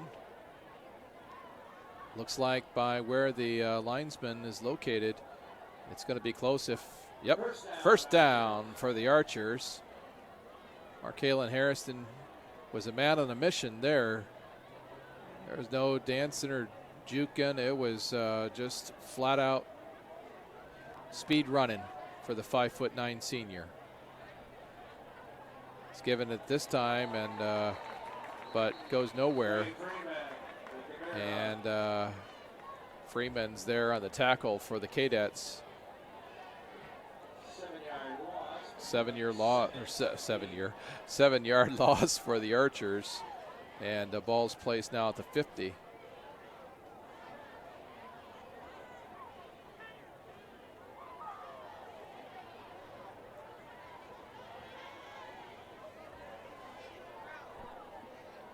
.23 seconds left here in the 3rd quarter. Archers should get a playoff. And yet there's, they probably got a little bit distracted with the time clicking down not only on the 25-second clock, but also on the big clock. So that's going to be a 5-yard penalty and move them back. So in the last 2 plays, they have lost 12 yards, and it'll be 2nd down and 22. So now 14.9 yards, or excuse me, now 10 seconds to go in the 3rd quarter. I don't know if the Archers will get this. They do. Nice quick play to Everett Merritt, and Everett Merritt, he gets up close to the 35, 36-yard line. Taken down by Curligran, who already has 1 touchdown in this game. And so now it's the 4th quarter, fresh 12 minutes on the clock. Once again, it's time for us to give thanks to Parkview Sports Medicine for their sponsorship of tonight's contest. Parkview Sports Medicine is a proud supporter of Fort Wayne area athletics and athletes. Parkview Sports Medicine can provide the training, treatment, and education you need to advance your sports game. Have questions about injury prevention, sports nutrition, and more? We've got you covered. That's Parkview Sports Medicine at parkview.com. We go here into the 4th quarter. The Archers have the ball on the 37. It's third and 4th. They're down 22.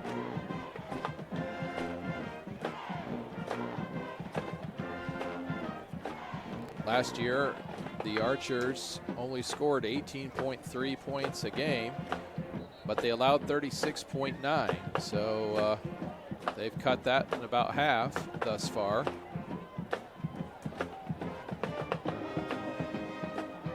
Whereas the Concordia Cadets last year, they allowed 19.6 points a game, and they scored 46. So come no anywhere near where they were last year, but it's early.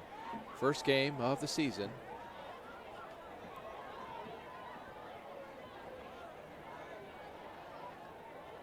Again, now the Archers are going from north to south.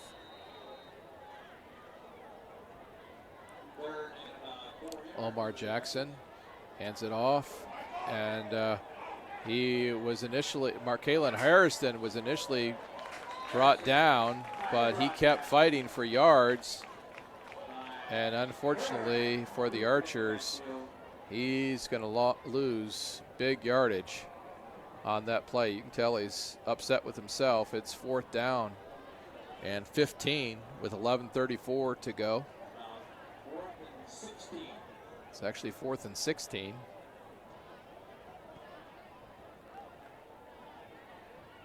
Omar Jackson's going to stay out. Call a play, see what razzle-dazzle they can come up with. Got 3 receivers here to the near side, 1 to the far, and the Archers are going to be called for delay of game.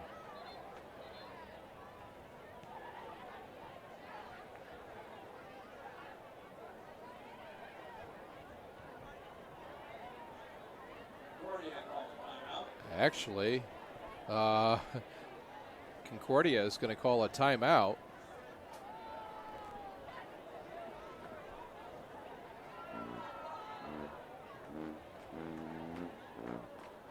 Here I thought there was a penalty. The official's carrying it to the center of the field, but he's going to put it away. So he's putting that dirty laundry away, and Concordia, they get a timeout.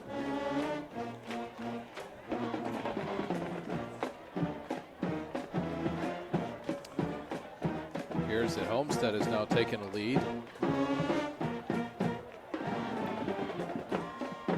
They were down to Northrop earlier in the game, so that's been quite the contest.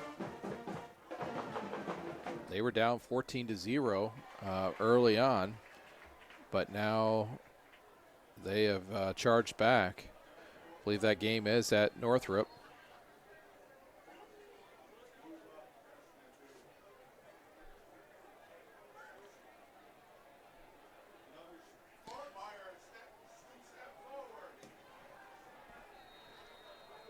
Archers, again, have 3 receivers to the near side, 1 to the far side. Omar Jackson looks back, dumps it off to a little screen pass to Markalen Harrison, looking for some blockers. He's going to get some, but he's still going to come up short. He's going to get about to the 35-yard line, but he's going to be short of the first down, so the Concordia Cadets will take over on downs. 10:56 remaining here at Zollner Stadium.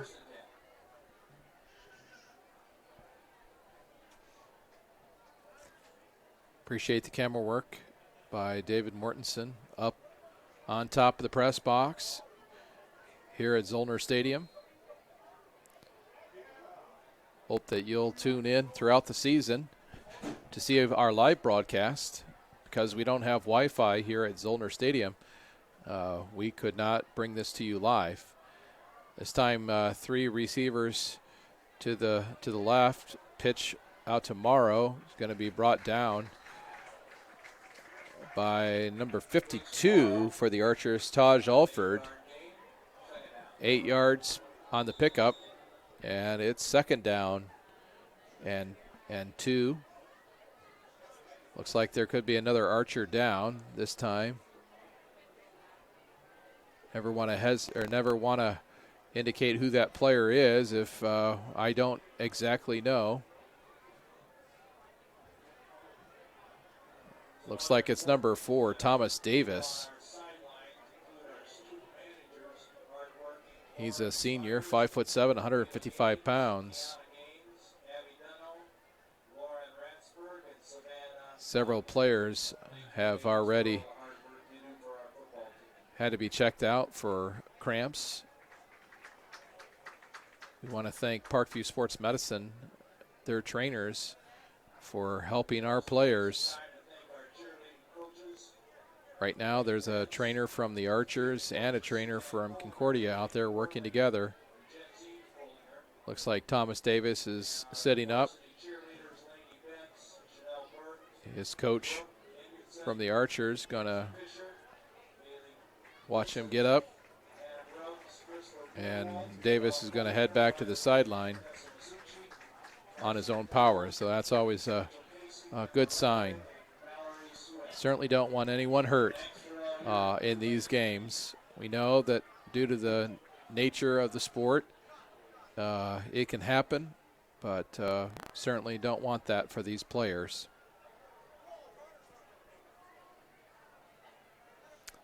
You'd like to sponsor this season or one of these games, contact Jeff Mahoney at SummitCitySports.com.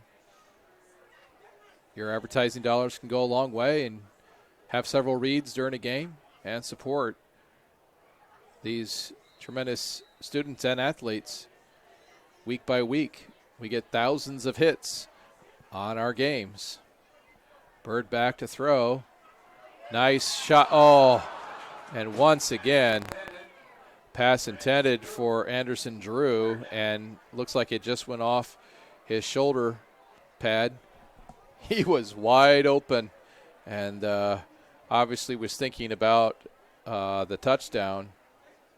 That throw was thrown on the rope.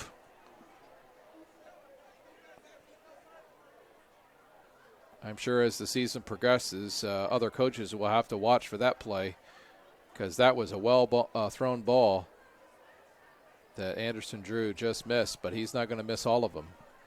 So with 10:28 left, 5 seconds left on the play clock, I think there's going to be a penalty called. Wow. The Concordia coach is fired up. He had to call a timeout as the 25-second clock was going to expire, and with maybe 1 second left, he was able to call a timeout. But Coach Meningel wasn't happy about having to burn one of those timeouts. Again, first game of the season. First game of perhaps his career here at Concordia after the stellar play last year of Peter Morrison. I think I heard that he threw over 50 touchdown passes last year. So those are some pretty big shoes to fill for Jake Bird, 6'3" junior. He's got a good arm. Looks like he's going to fit in right well here at Concordia. Now hand off to Morrow. Morrow is going to break through, get a first down. Ball's going to be taken out to about the 44-yard line. 13-yard gain, moves the sticks.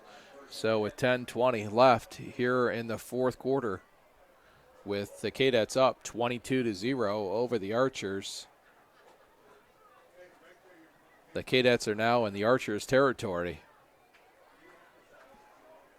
with a fresh set of downs. Two receivers left and right.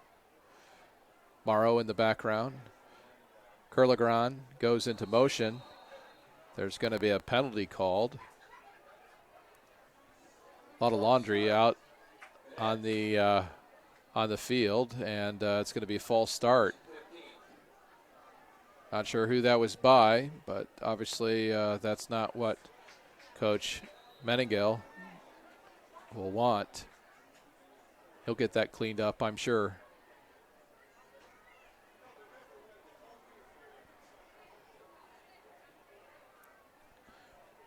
So now with 9:39 left, three receivers to the far side, one to the near. And it's going to come here to the near side. And, oh, nice defensive play by the Archer. Oh, my. Greg Humphrey just gets his mitts and takes that ball away from Tyson. Chambers, who already has 1 touchdown in the game. Nice quick play from the underside corner. Just look back just in time. The Archers need to get up to the line.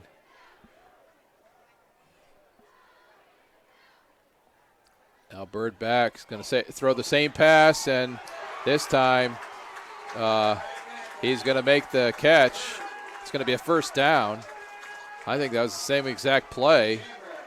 And this time the corner got burned, but he was able to close the gap and stop a touchdown from taking place. So the ball is going to be placed at the 20-yard line. 9:12 left. Concordia up 22-0.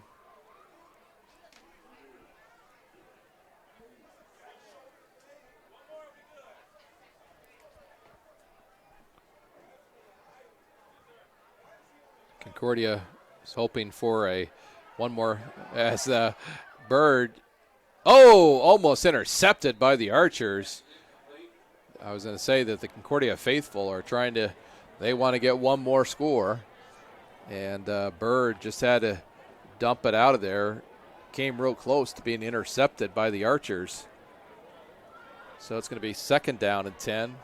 Ball at the 20-yard line with 8:49 left here in the 4th quarter.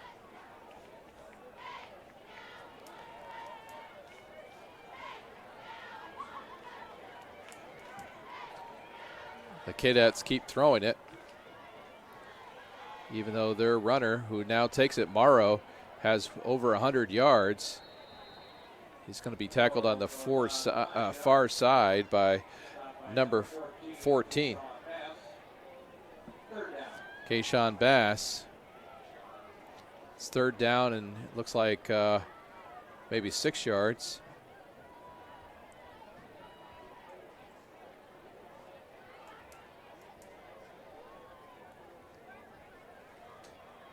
Time slowly slipping away. 8:15 left on the clock. Archers down 22-0 over to the Cadets.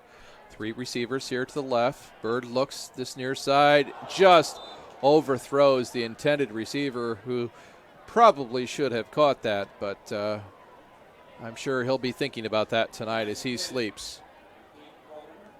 Collinger, who's had some magical catches earlier in the game, just comes up short, and it's 4th down. And with the ball at the 20-yard line, 4th and 6, Cadets are going to go for it again. So can the Archers come up big on defense?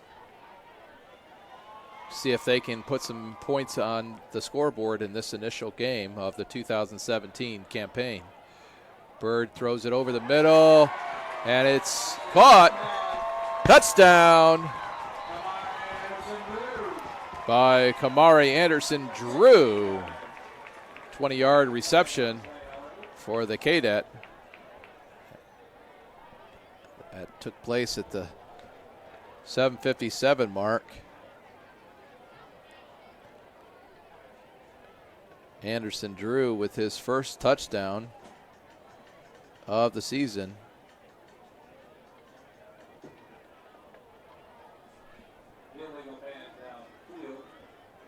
Oh, sorry, I did not catch that. There was an illegal man downfield. The penalty was called while I was writing down who scored the touchdown. I did not see the official call that, so the ball is going to be backed up. And there's going to have 4th and 6.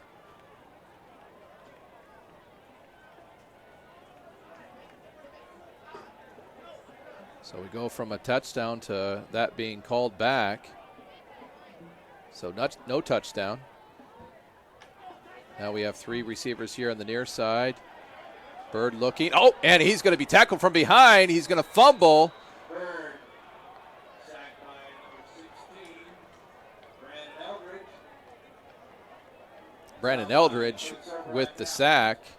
And the Archers are going to take over on downs, I believe.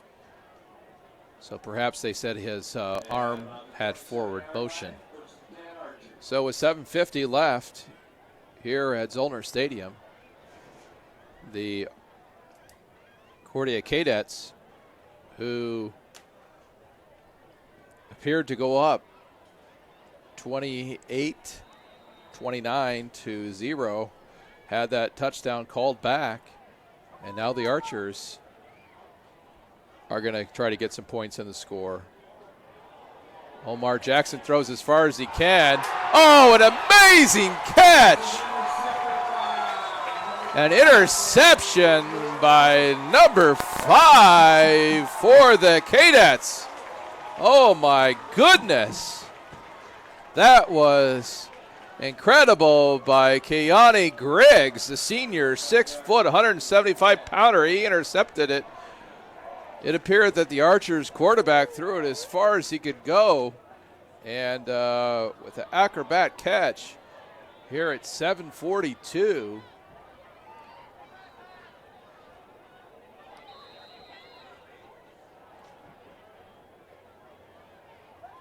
Griggs gives the ball back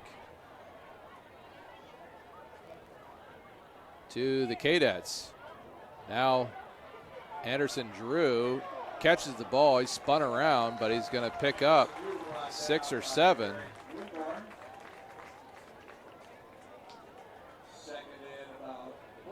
Wow, again, Griggs, what a play. Fired up as he should be after that as well.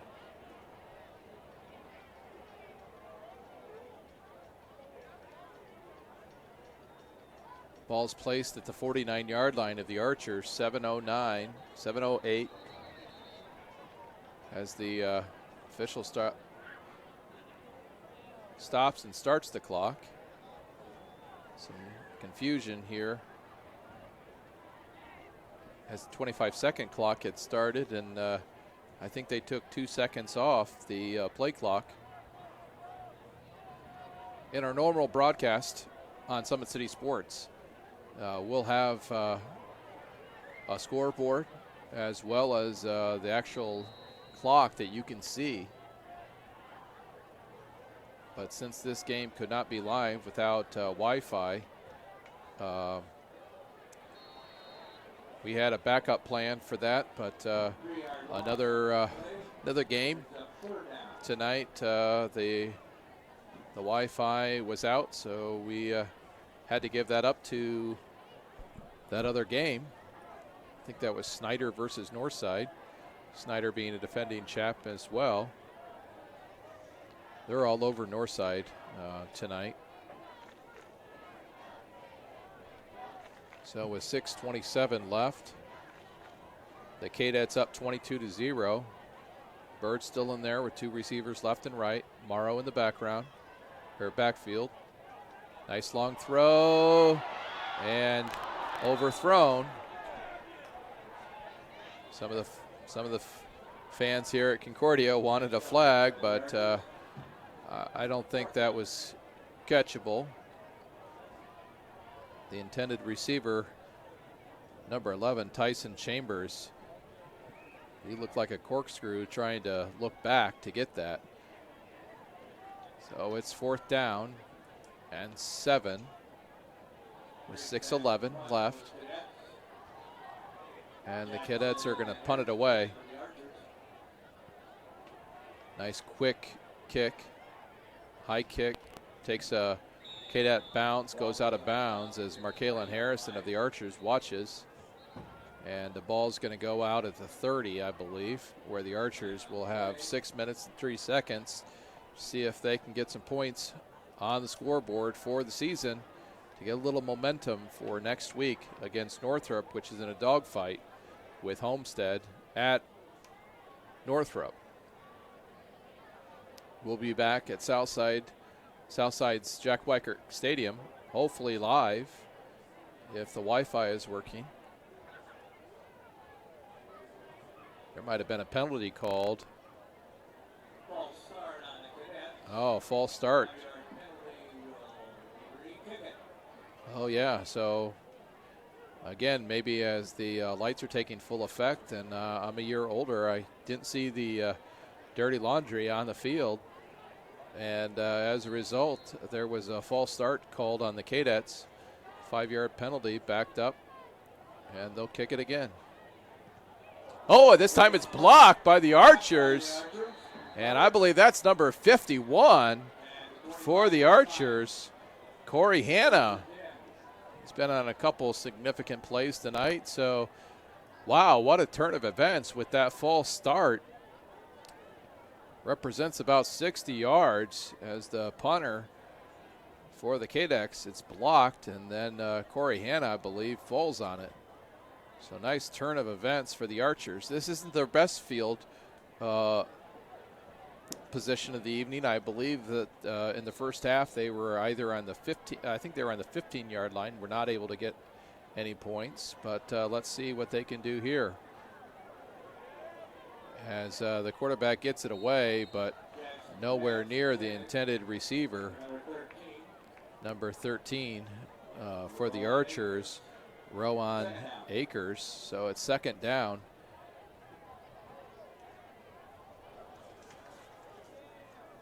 As Omar Jackson was under a lot of pressure that time. Both these teams will have a lot to work on this next week. But they've got good coaches that invest in these young men. Fake handoff to Markalen Harrison. And but Omar Jackson in that process fumbles, but he falls on it. He gets it back and gets back, it appears, to the original line of scrimmage, and it'll be 3rd down and 10 with 5:23 left here in the ball game. Archers really want to score. They just to build their confidence, just to get that first one out of the way. And it appears that Concordia is offsides. So maybe that distance to the first down and the distance to the goal line will be shorter. Depends on whether or not they were drawn off. The official's going to tell us offsides by the Cadets, or officially encroachment. Ball's now placed at the 20-yard line. Will the Archers run? Will they pass? Been more successful on the run tonight. Now 5:05 left in this game. 2 receivers to the left, 2 to the right. Brown spins and gets away. Will he hold it? Will he throw it? And he throws it to Markalen Harrison. And is he going to make the first down? It looks like it, as it's just shy of the 10. And yes, first down. So the speed, the agility, and the escapability of Omar Jackson, an outstanding athlete. He is able to get away, and Markalen Harrison there to catch it and get it that first down. So the Archers still in business. Low snap, but Omar Jackson sprints out. Nice. Oh, right in the breadbasket of number 83.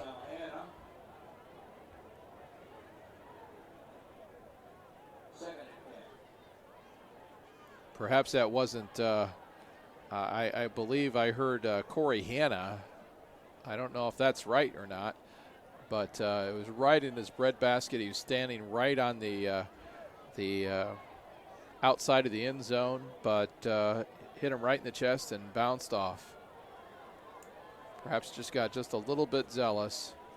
So you have Everett Merritt out to the far side. Another low snap, and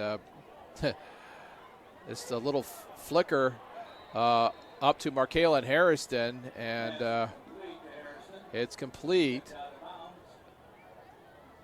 Like a little backyard play there that you might play when you're a kid. Just a little pass over the top. Picks up 5 yards, so it's 3rd down and goal. And there's 4:21. Again, the Archers desperately want to get some points on the board.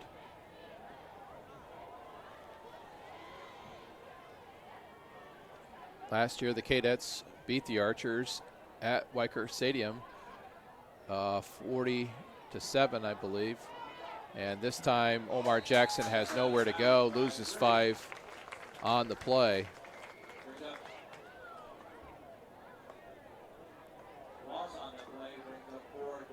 So it's going to be 4th and long. And looks like they're going to send out Xavier Pedroza, see if they can at least pick up 3 points.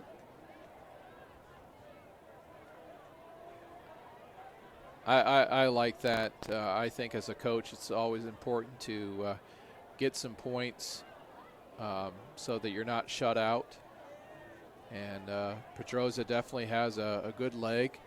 There is a little bit of wind here at Zollner Stadium on the right hash. And they're going to call timeout for Southside. Probably a good thing that that snap was into the dirt. And the holder for the Archers is Greg Humphrey.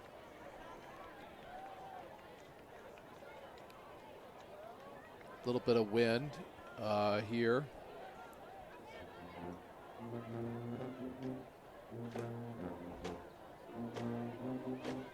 As I look down on the other end, I see the Stars and Stripes. I think it's it'll be blowing from right to left.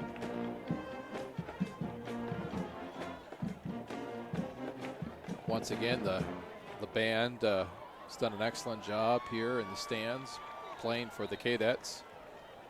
Appreciate the fans on both sides, the cheerleaders, both sides done an excellent job.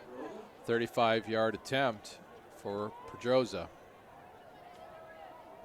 It's down and it's good, but there is some yellow laundry on the field. It's holding on the Archers. So just like that, just like for Concordia where they had the touchdown called back, the Archers are going to be called for holding. And that ball is going to be put back 10 yards.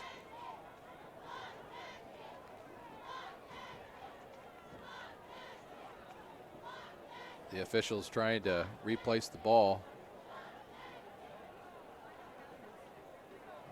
It'd be pretty tough for the Archers to kick it here, but maybe they will. It'd be a 45-yard kick.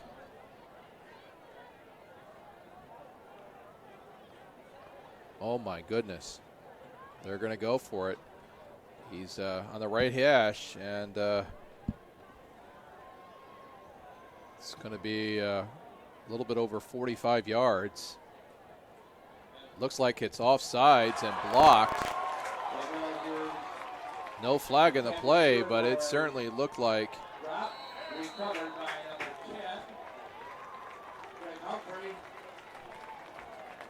wow, I thought that was great anticipation by the Cadets. And quite the turn of events with 3:57.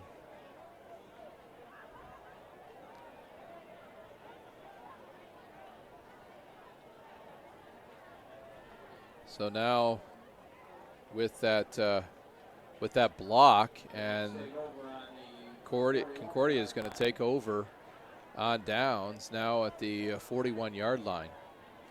So quite the turn of events for the Archers, thinking they had 3 points to nothing at all. Archers barely get enough players on the field. And Morrow picks up, I'm guessing he's close to 150 yards thus far tonight. We'll see in the final stats. But it's now 1st and 10 with 3:42 left. Bird still in there for the Cadets. And Archer limps off the field.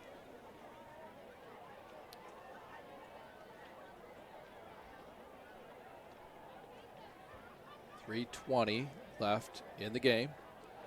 Receivers split left and right. Curligran goes in motion. And Bird has nowhere to go. He's going to be taken down in the backfield. I believe that's by number 24. Dunbar takes him down. And so we have 2nd and 13. Loss of 3 on the play.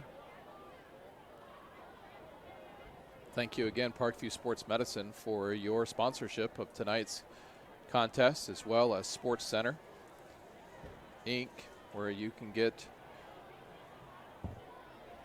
your embroidery and screen printing done. Sports Center is ready and willing to help you place your orders. Nice throw over the middle, but just out the outstretched hands for Tyson Chambers. So it's 3rd down and 13 with 2:25. Sports Center Inc., located on the southwest side of Fort Wayne, right next to B-Dubs. They're located at 5511 Coventry Lane. Clock is stopped with 2:25.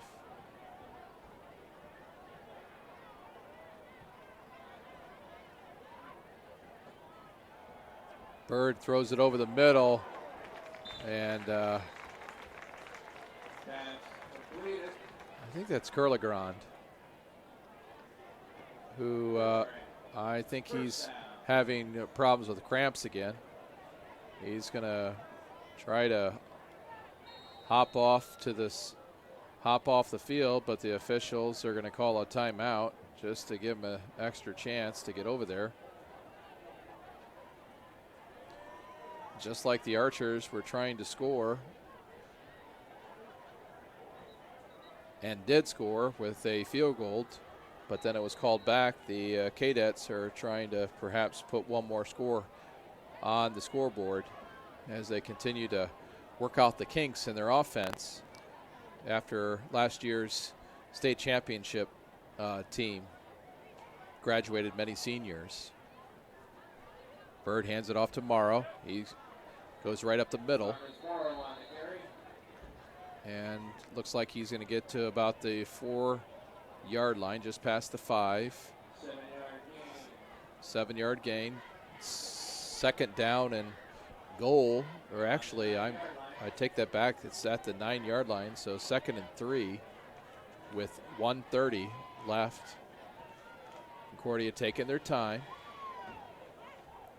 perhaps practicing for a future game when they need to do the same. Game that's closer. Bird barks out the plays. He's looking to throw over the top, and it's a touchdown. And this one is by Jaden Pardon.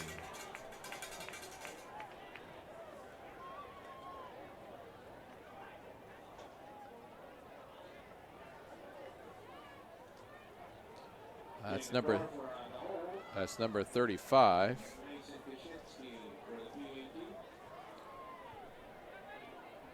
So with 1:04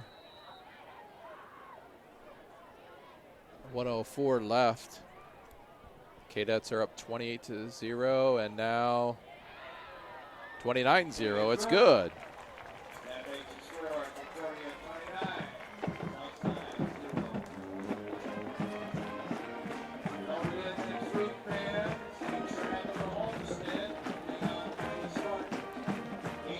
Once again, that what a thrill for Jaden Pardon. Number 35. He's only a sophomore.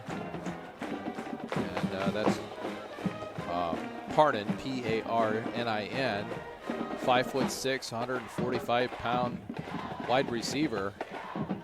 What an exciting game for him to get into the action tonight and to get a touchdown.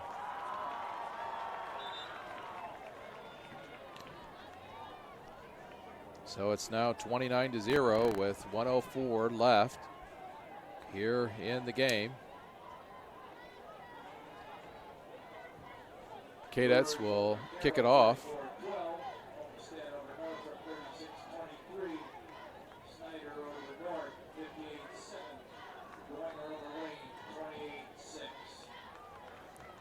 Looks like Homestead's a winner tonight. Winger's a winner, as well as Snyder.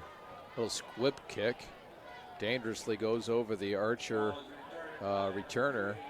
This time it's picked up by number 3, Amaran Green. He's brought down, and the ball is going to be placed at the 30-yard line, where the Archers will have 51 seconds to see if they can get a point on the scoreboard. If not, this game will go down 29-0. Archers have played hard, just haven't had the offense, and some penalties have hurt them, as well as the Cadets. Got a new quarterback in for the Archers. Number 12 hands it still off to Markalen Harrison, who tries to duke. But he's going to be taken down. Not before he picks up 4. Fortmeyer stops. Looks like the quarterback now for the Archers is Kavion Jones. There is a Cadet player down. Once again, we thank the Parkview Sports Medicine trainers who are here. Parkview Sports Medicine is a proud supporter of Fort Wayne area athletics and athletes. Parkview Sports Medicine can provide the training, treatment, and education you need to advance to your sports game. Have questions about injury prevention, sports nutrition, and more? We've got you covered. That's Parkview Sports Medicine at parkview.com.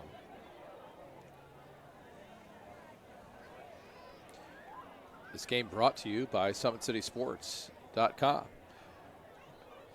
You can follow us on Twitter at 260 Sports. You can like us on Facebook, or you can subscribe to our YouTube channel at SummitCitySports.com.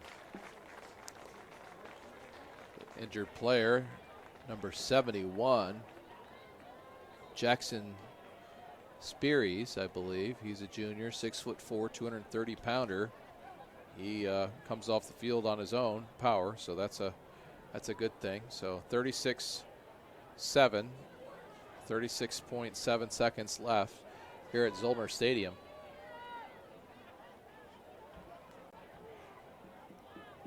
Please make sure you tell your friends they can watch SAC football games most likely live. Markalen Harrison's going to pick up that. Actually, that's number 24 for the Archers. Dunbar. Reminds me of another Dunbar that I think played for Bishop Luers back when I was in high school. Or excuse me, he played for Snyder. At least had the same last name. And with that, that's going to be the last play of the game. The game is over. Congratulations to the Concordia Cadets, who win over the Archers 29-0 to defend their first game of the 2017 campaign after winning the 3A state championship. Next week, the Cadets will be on the road at Homestead, where SummitCitySports.com will be live. And then the Archers will return home, where we hope to have a live broadcast with the Archers taking on the 0-1 Northrop Bruins. Again, fans, we thank you for joining SummitCitySports.com in tonight's broadcast. Make sure you like us on Facebook at Summit City Sports. Be sure you subscribe to our YouTube channel for all the latest and highlights. And like us on Facebook.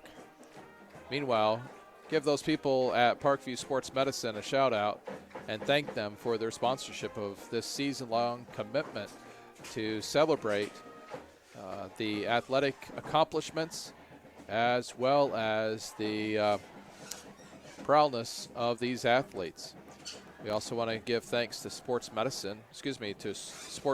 Inc., and for their partnership as well. On behalf of David Mortensen, our videographer tonight, I'm Michael Mortensen, thanking you once again for tuning in. Please stay tuned for highlights on Summit City Sports, and then tune in next week at 7 o'clock at Southside Jack Weichert Stadium for the live broadcast of Southside versus Northrop. Have a good evening, everyone. Thanks again for joining us. We'll see you as the season progresses. Good night.